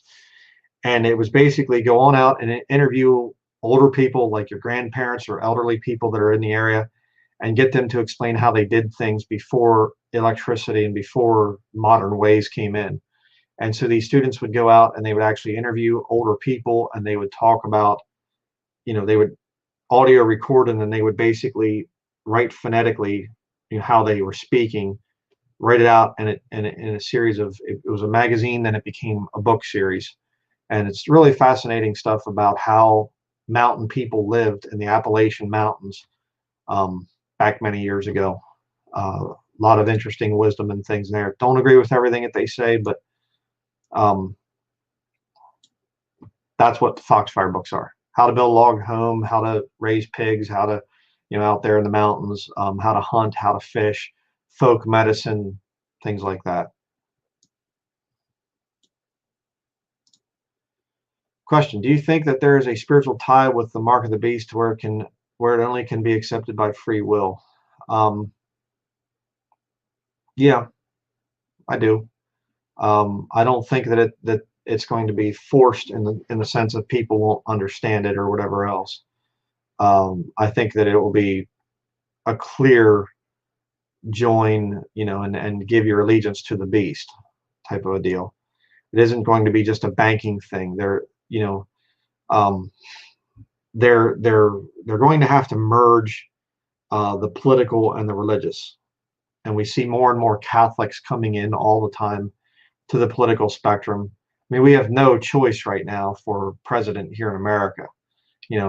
Jesuit educated Trump, who gives his allegiance to the Catholic Church. The end of the Republican National Convention, they sang Ave Maria and did this whole invocation to Mary thing. Or Joe Biden, who's an open Catholic. And Trump, who's he appoint for the Supreme Court Justice? Amy Coney Barrett or whatever else, which is a charismatic Catholic. She lives in a commune type of a thing with other charismatics. So, but that's where we're headed.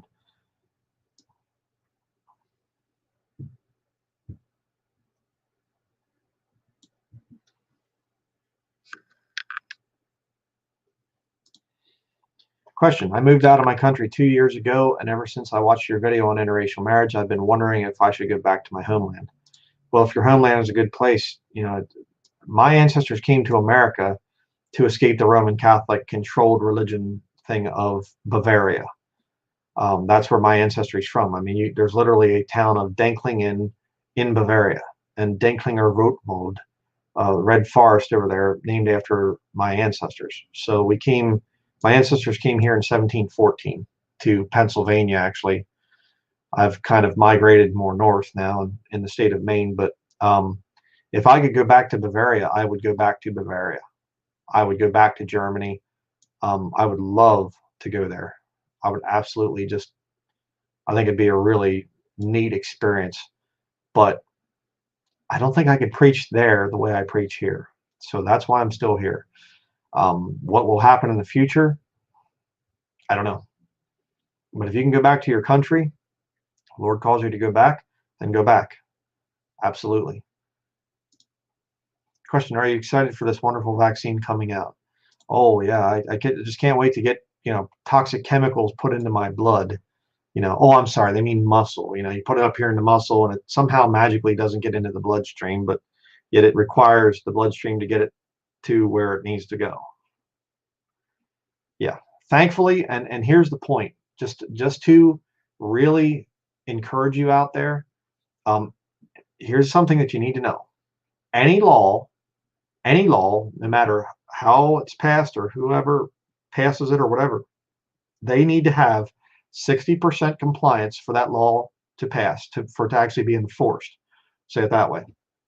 And if they don't have 60% of the population behind it that will submit to it, then the law is null and void. It doesn't work. They can't enforce it. The enforcers the government, the politicians, the police, the military, whatever else, they're very small in number compared to the vast majority of people. So they don't have the manpower to go out and enforce a law that's unpopular. And that's why mandatory face masking, it never, they tried to make it into the thing of national mandate or whatever. Didn't work because 60% of the people did not comply. A large number of people just refused. So we're not going to go along with it. And I saw the one part of the last presidential debate, and they literally one of the questions was about, that 40% of Americans said that they would possibly take the vaccine if it comes out. Well, then that means 60% are saying no. So that's a good thing. That's why we need to speak up. It's not just a hopeless, oh, well, we're just going to have to take it. That's all there is to it. It's not hopeless. We speak up. We're supposed to be a light in this dark world. We can turn enough people against this thing to push it back. So that's what I hope for.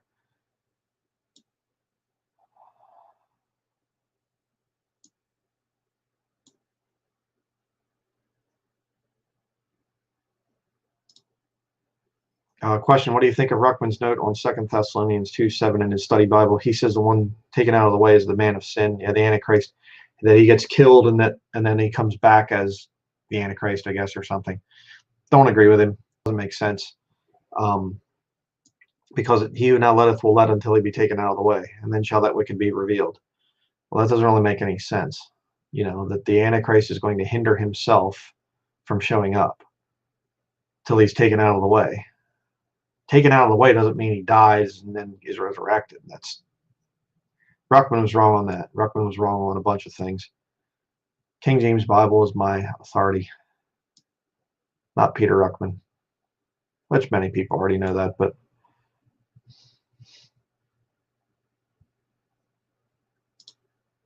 question. My parents don't talk to me because I married an English girl and they are Amish. What should I do? Well, your parents need to get saved. And I'm assuming that you're saved, that you're born again. I don't know. But I understand the thing of shunning. It's what cults do. And your parents are afraid of being cast out of the church, exactly as the blind man's parents in John, was it 9 or 10? Chapter 9 or 10. Yeah, I understand the Amish system very well. You're going to have a very hard time getting them out of that system because they're going to have to be showed that they're sinners, that their works are not going to save them, that they're on their way to hell. And they're going to have to walk away from their church. And that's going to be a tough one.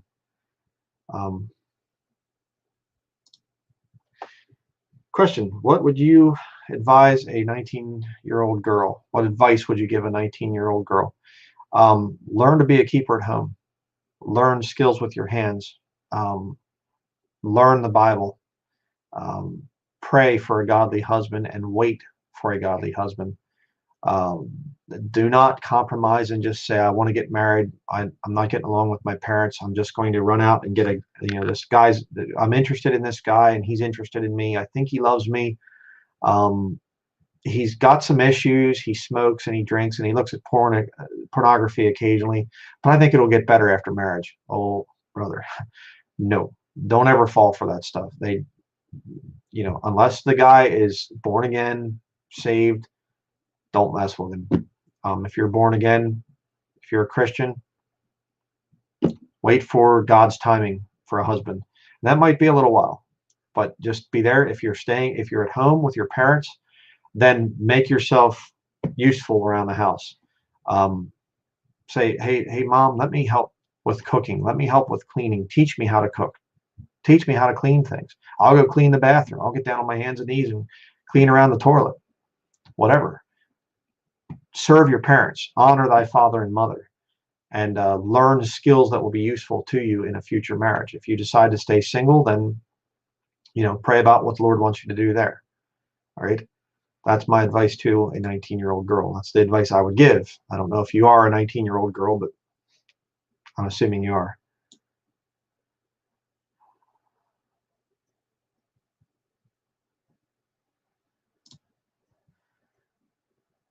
Okay, I just did a video showing that the vaccine will be tracked and linked to phones and stuff. Trump's goons are all involved and are being very secretive. Not real surprising, brother. Yeah. I mean, he's trying to get the military to roll the thing out. Pretty sickening.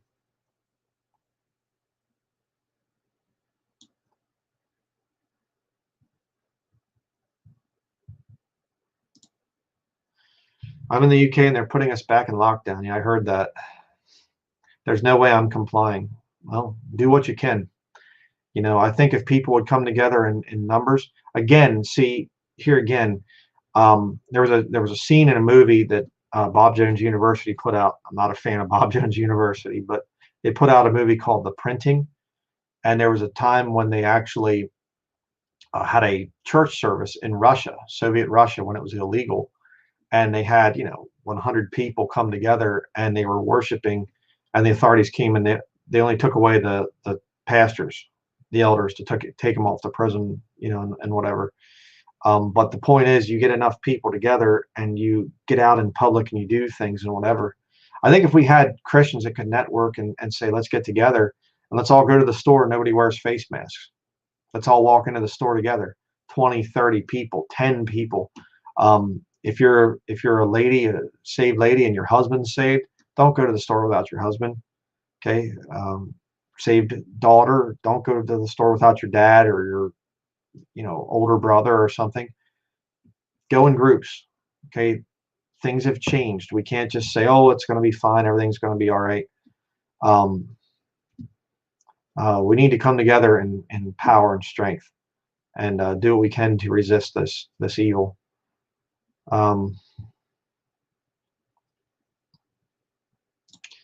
Question: what about the push for Noahide law? I apologize. I saw that question earlier and I thought, Noahide law.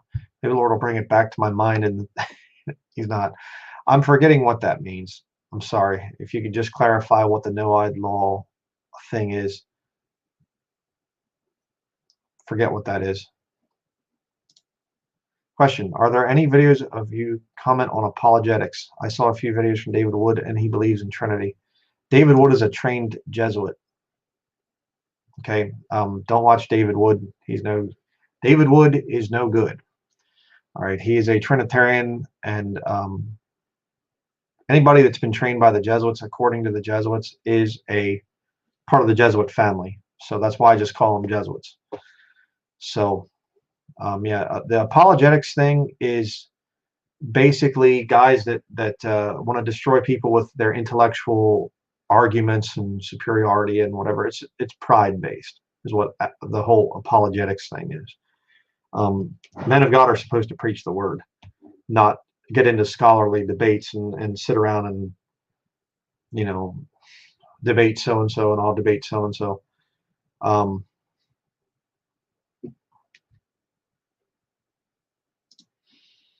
Question: do you recommend books by Walter Martin? No. I was reading his Kingdom of the Cults, and he said something about the Bible being inerrant in the originals only. Yeah, he's a typical new versionist. Takes it easy on the Catholics.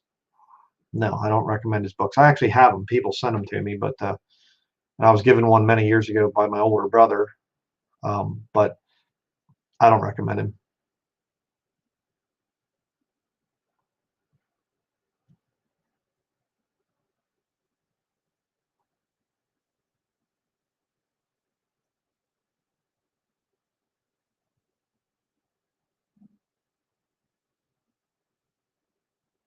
Just seeing here.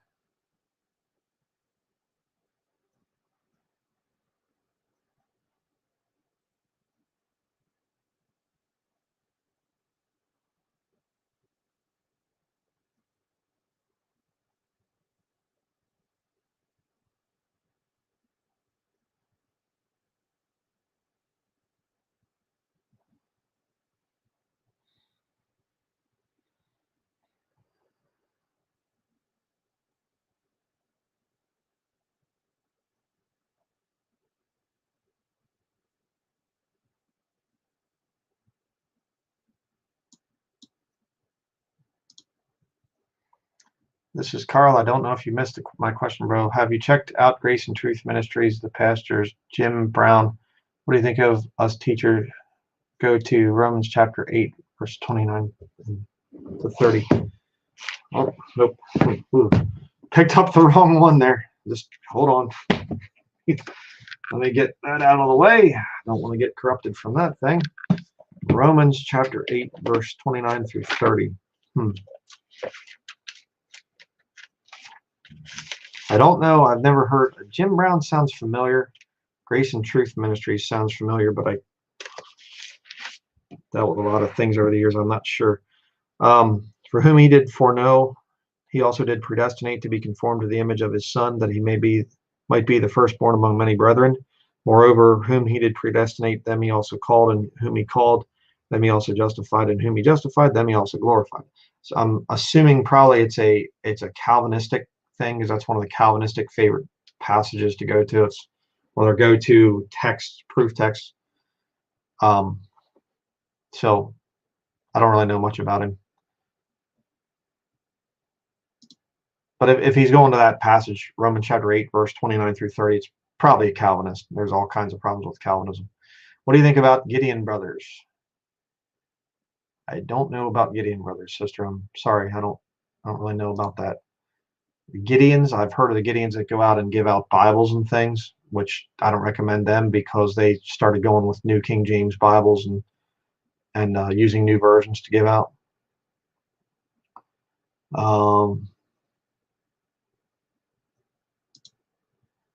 Have you listened to any E.C. Moore teachings? I think he's a hyper-dispensationalist, so no, I don't listen to him.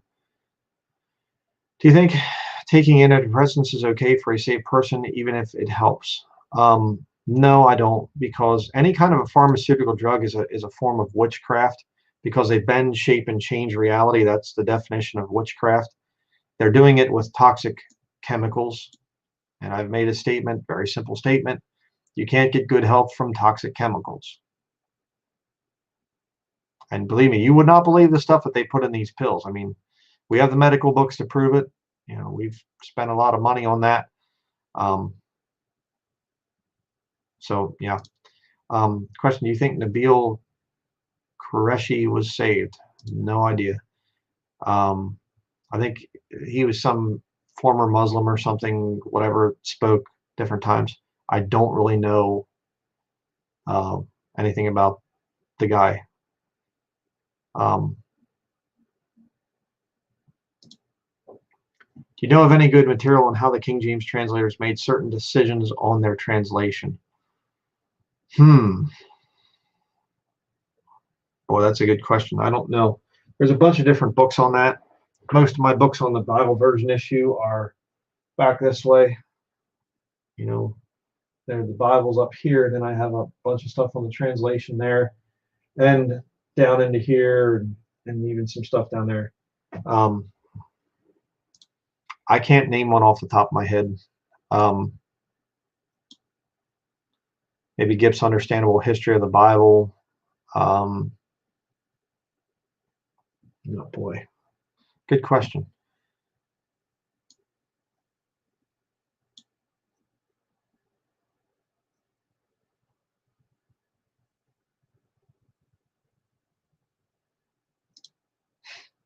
My adult-saved son and I shop together. We wear no masks. No one has approached us to make us wear one. However, I have noticed when we enter Kroger's, a recording is heard to wear the mask. Yeah, we would like to remind our shoppers to please practice social distancing and wear a face mask. Thank you. Yeah, I've heard the same kind of a thing. It's kind of whatever. So,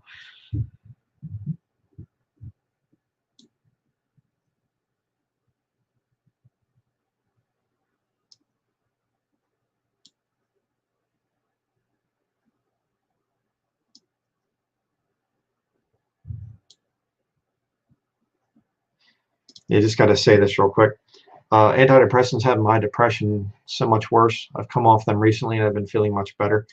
Pharmaceutical drugs are designed to basically stimulate different things in your mind, the blood vessels and whatever else. And it's kind of a, they get things active and then they start to wear off. And then they get things active and they start to wear off. And what happens is things accumulate. There's poison in them that bioaccumulates. In other words, it gets into the body and it gets worse and worse. And it also creates more problems because it weakens your natural systems because it's artificially stimulating the blood vessels and things. So in time, your dependence on the drug gets more. It doesn't work like it once did. Same thing with antibiotics.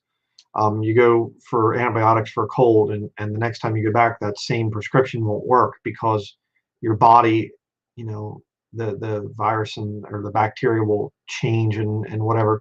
And so you need stronger antibiotics and stronger and stronger. And they need to, with prescription drugs, they need to up your prescription over and over again because it's artificially stimulating the body. And the body's responding to the chemicals and the poisoning and saying, ugh, bad stuff. So that's why you get people on antidepressants. They're not on the same one for 50 years or any kind of pharmaceutical drugs. They have to up the prescription all the time. It's destroying your body is what it's doing. Very, very wicked, very satanic.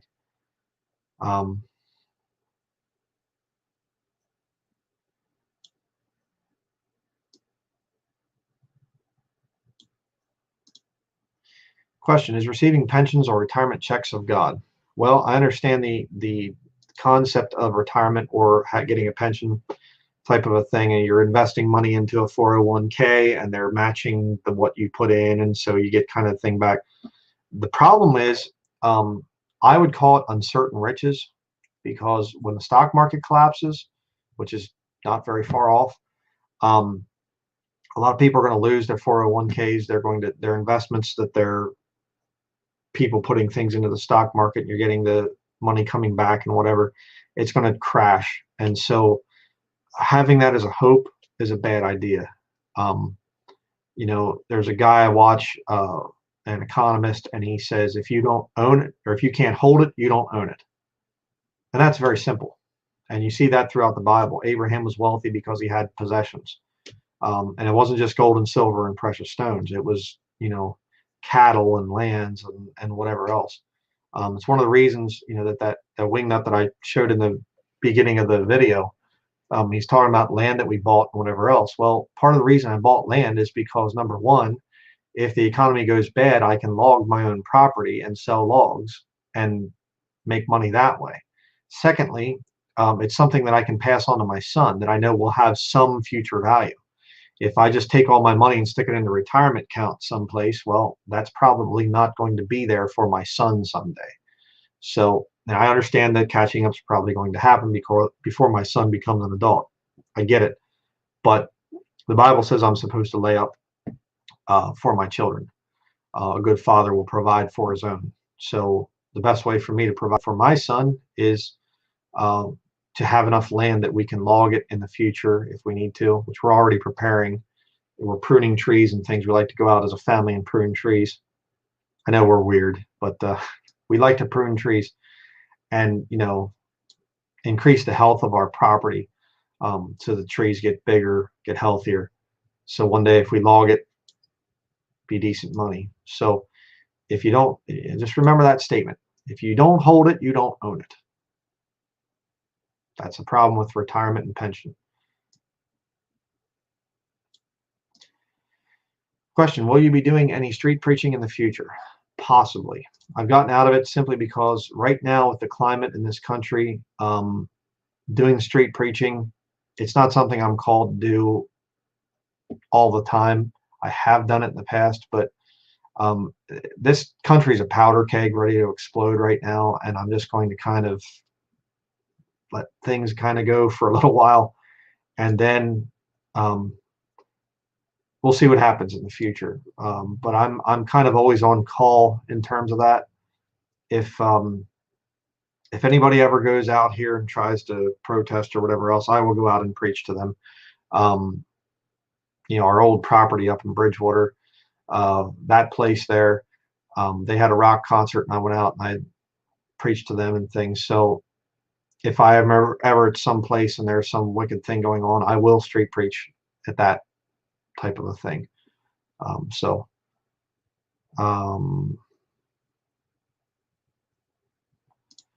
very good question. When reading the ingredients section before I buy something, which chemicals should I look for in order to avoid the product? I don't think of the books here. There's a book, a little small paperback book, which is called What is in Your Food? I think it's called that. And it goes over a lot of the additives. Again, just to explain commercial food. Commercial food, they have to put things in it as preservatives. Okay, there are certain things that they do there to keep it on the store shelf for a long time. It's not fresh, but it has to stay in a decent condition or whatever, so they put chemicals in to preserve it. They also put chemicals in to enhance the flavor. Those things are excitotoxins is what they're called. And those things would fall under monosodium glutamate is one. And it's MSG, high fructose corn syrup solids, corn, there's all kinds of things, corn sweeteners, and they have all different types of names to hide high fructose corn syrup. Another one of the names for MSG is natural flavors. You'll see that. Magnesium stearate, also another one that you want to avoid. Hydrogenated vegetable oils, bad stuff on that.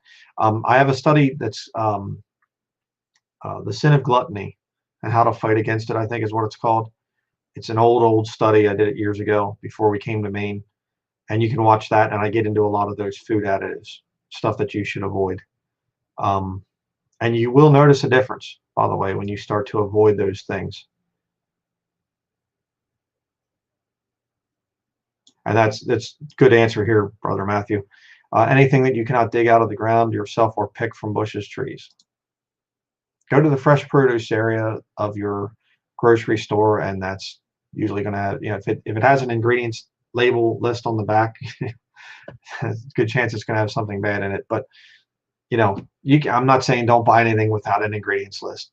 Please hear me out there, but just be careful. Minimally processed foods is what you're looking for, as natural as possible.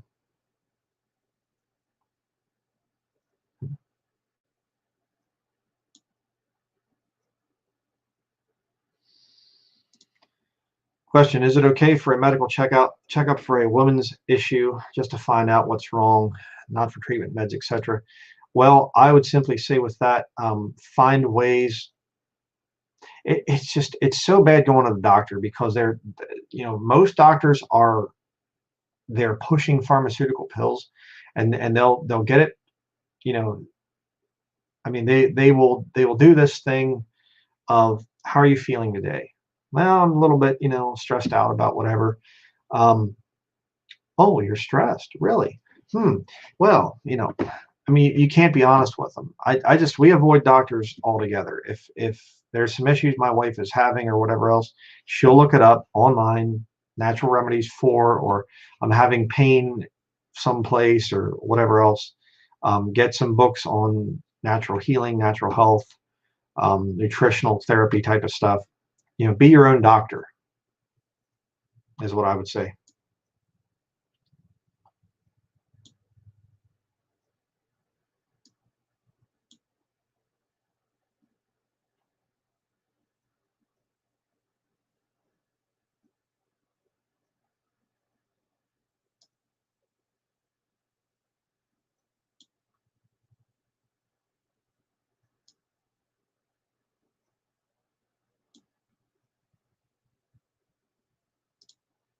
David Wood earned a doctorate in philosophy from Fordham University. Yeah. Take heed lest any man spoil you through philosophy. Yeah. And Fordham University is the same place that Trump went to. It's Jesuit school. Yeah.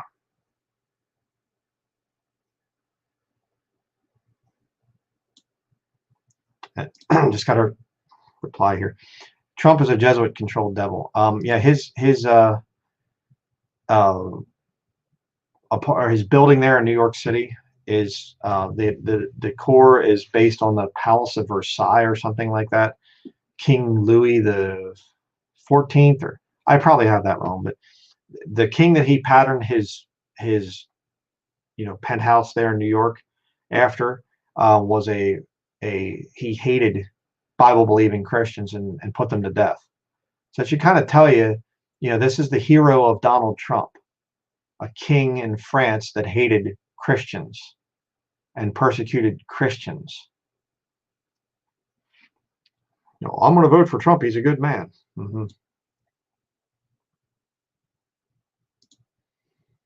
Have you seen the World Bank 2020 document report? It states the virus is expected to last till 2025.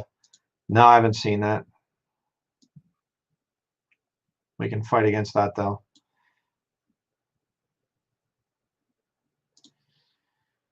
Ryan, what do you think about having a land patent on your property rather than just a warranty deed? I haven't looked into some of that stuff.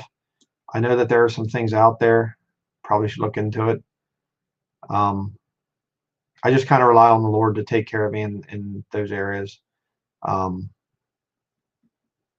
So that's how I would answer that. Yeah, Trump liked Norman Vincent Peale. Yeah, he did. The power of positive thinking. Norman Vincent Peale, the Freemason that he was. That guy was a Fruit Loop. But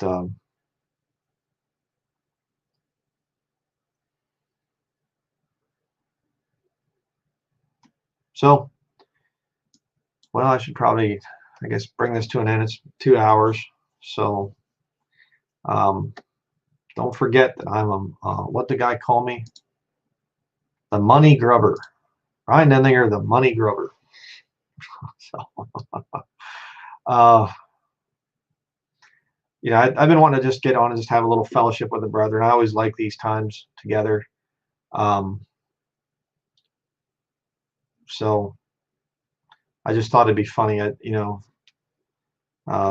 people send me links to stuff, and I see links to things, and I think, what is this?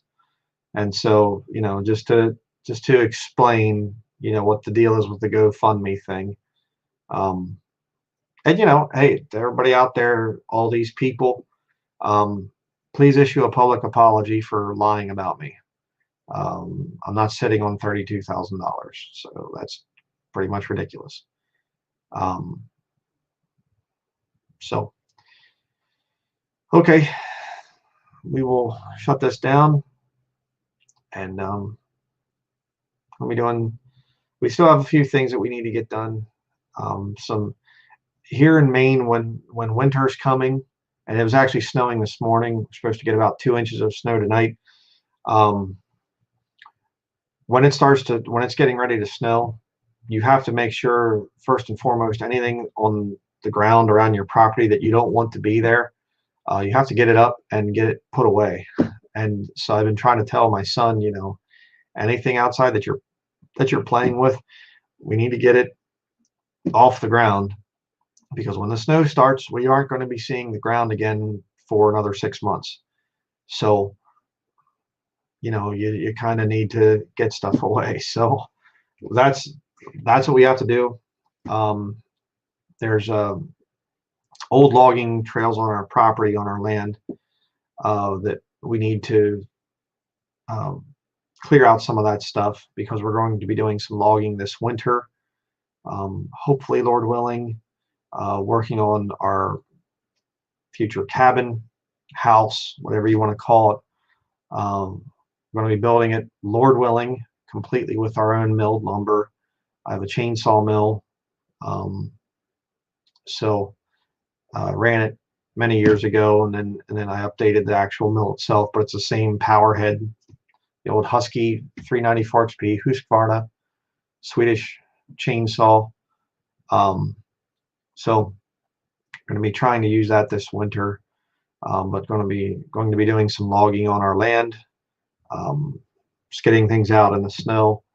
We have a snowmobile that we bought, and for that purpose, we did all of our firewood last winter. So, but a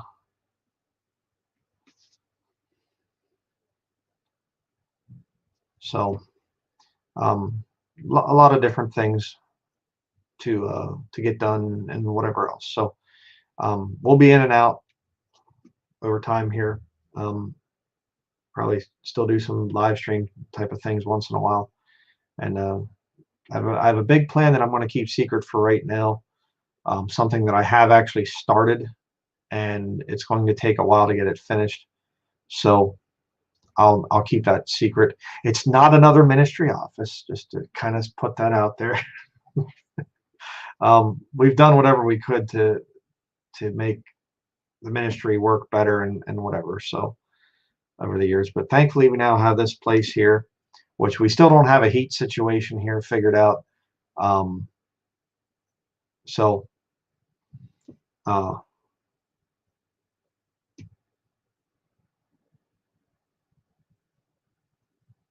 yeah, put your comment. Oh, I'm sorry. Hi, Brother Ryan. A couple of books about the translators' thoughts about the KJV are translating for King James and the coming of the King James Gospels. Both are by Ward Allen. I don't think I have those. That's interesting, but thank you very much for your comment. To answer the question earlier, thank you very much for that.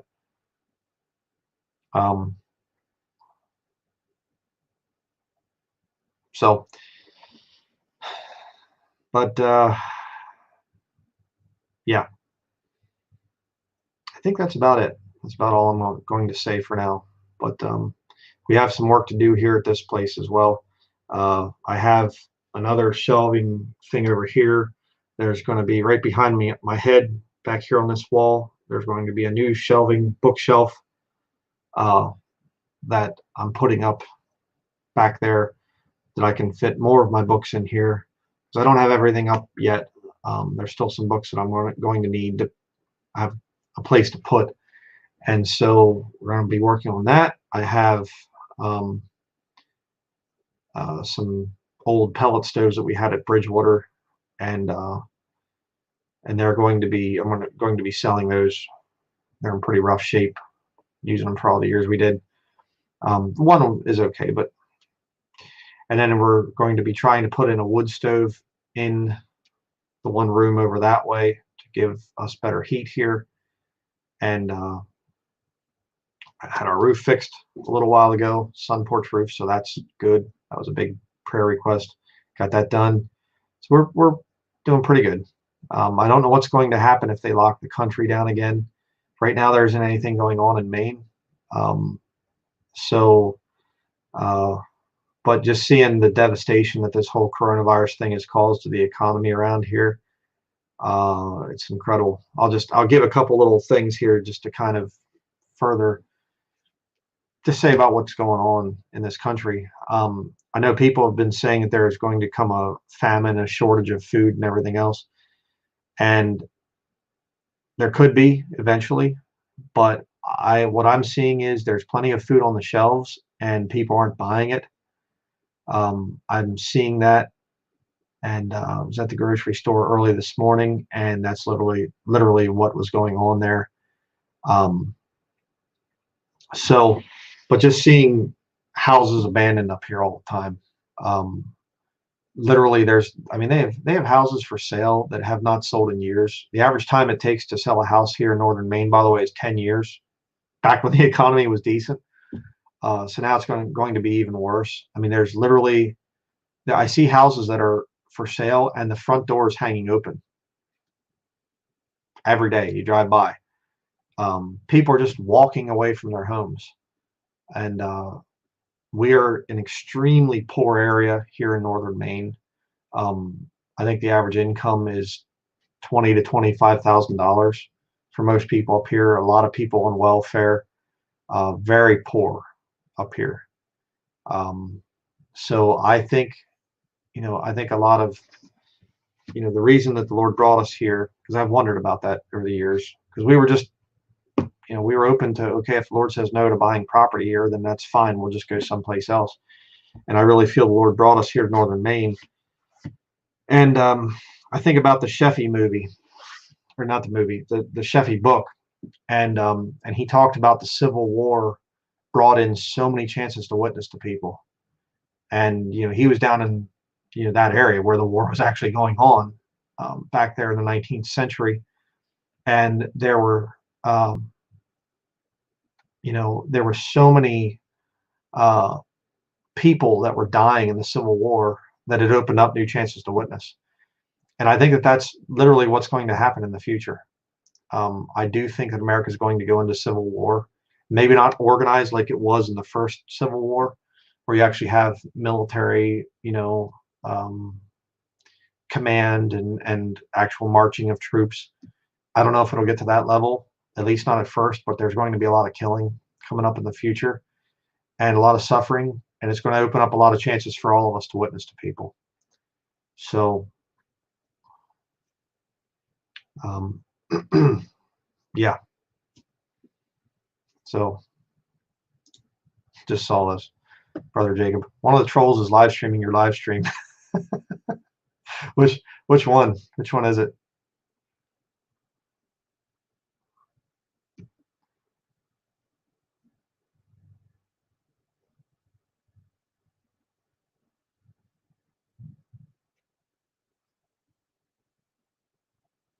Which channel is it? Oh, Cragen. Oh, brother. So, okay. This young guy, Cragen guy, poor guy. He's got some real mental issues. Comfort the feeble-minded. Well, I tried to be nice to the guy, but poor kid. So, yeah. Okay. So that's going to be it. Just a little bit of humor this morning here, and just a good time to fellowship. I appreciate all of you out there, and even the foes of the ministry, because you make these weird videos against me, it just makes the ministry look that much better. So, but everybody out there, just be encouraged to fight. Remember, the Lord is on our side. All the Jesuits, all the papist knights, all these people that think that they have it figured out, their time is short. Their time is so short, and they're going to die and go to hell. They're trading, they're selling their soul to the devil, trading it for money and power. Foolish. It's foolish. Nothing is worth going to hell. So, all right, that's going to be it.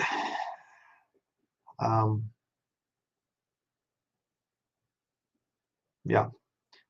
So we will see everybody in future videos, and please do keep us in your prayers, and we'll pray for all of you as well.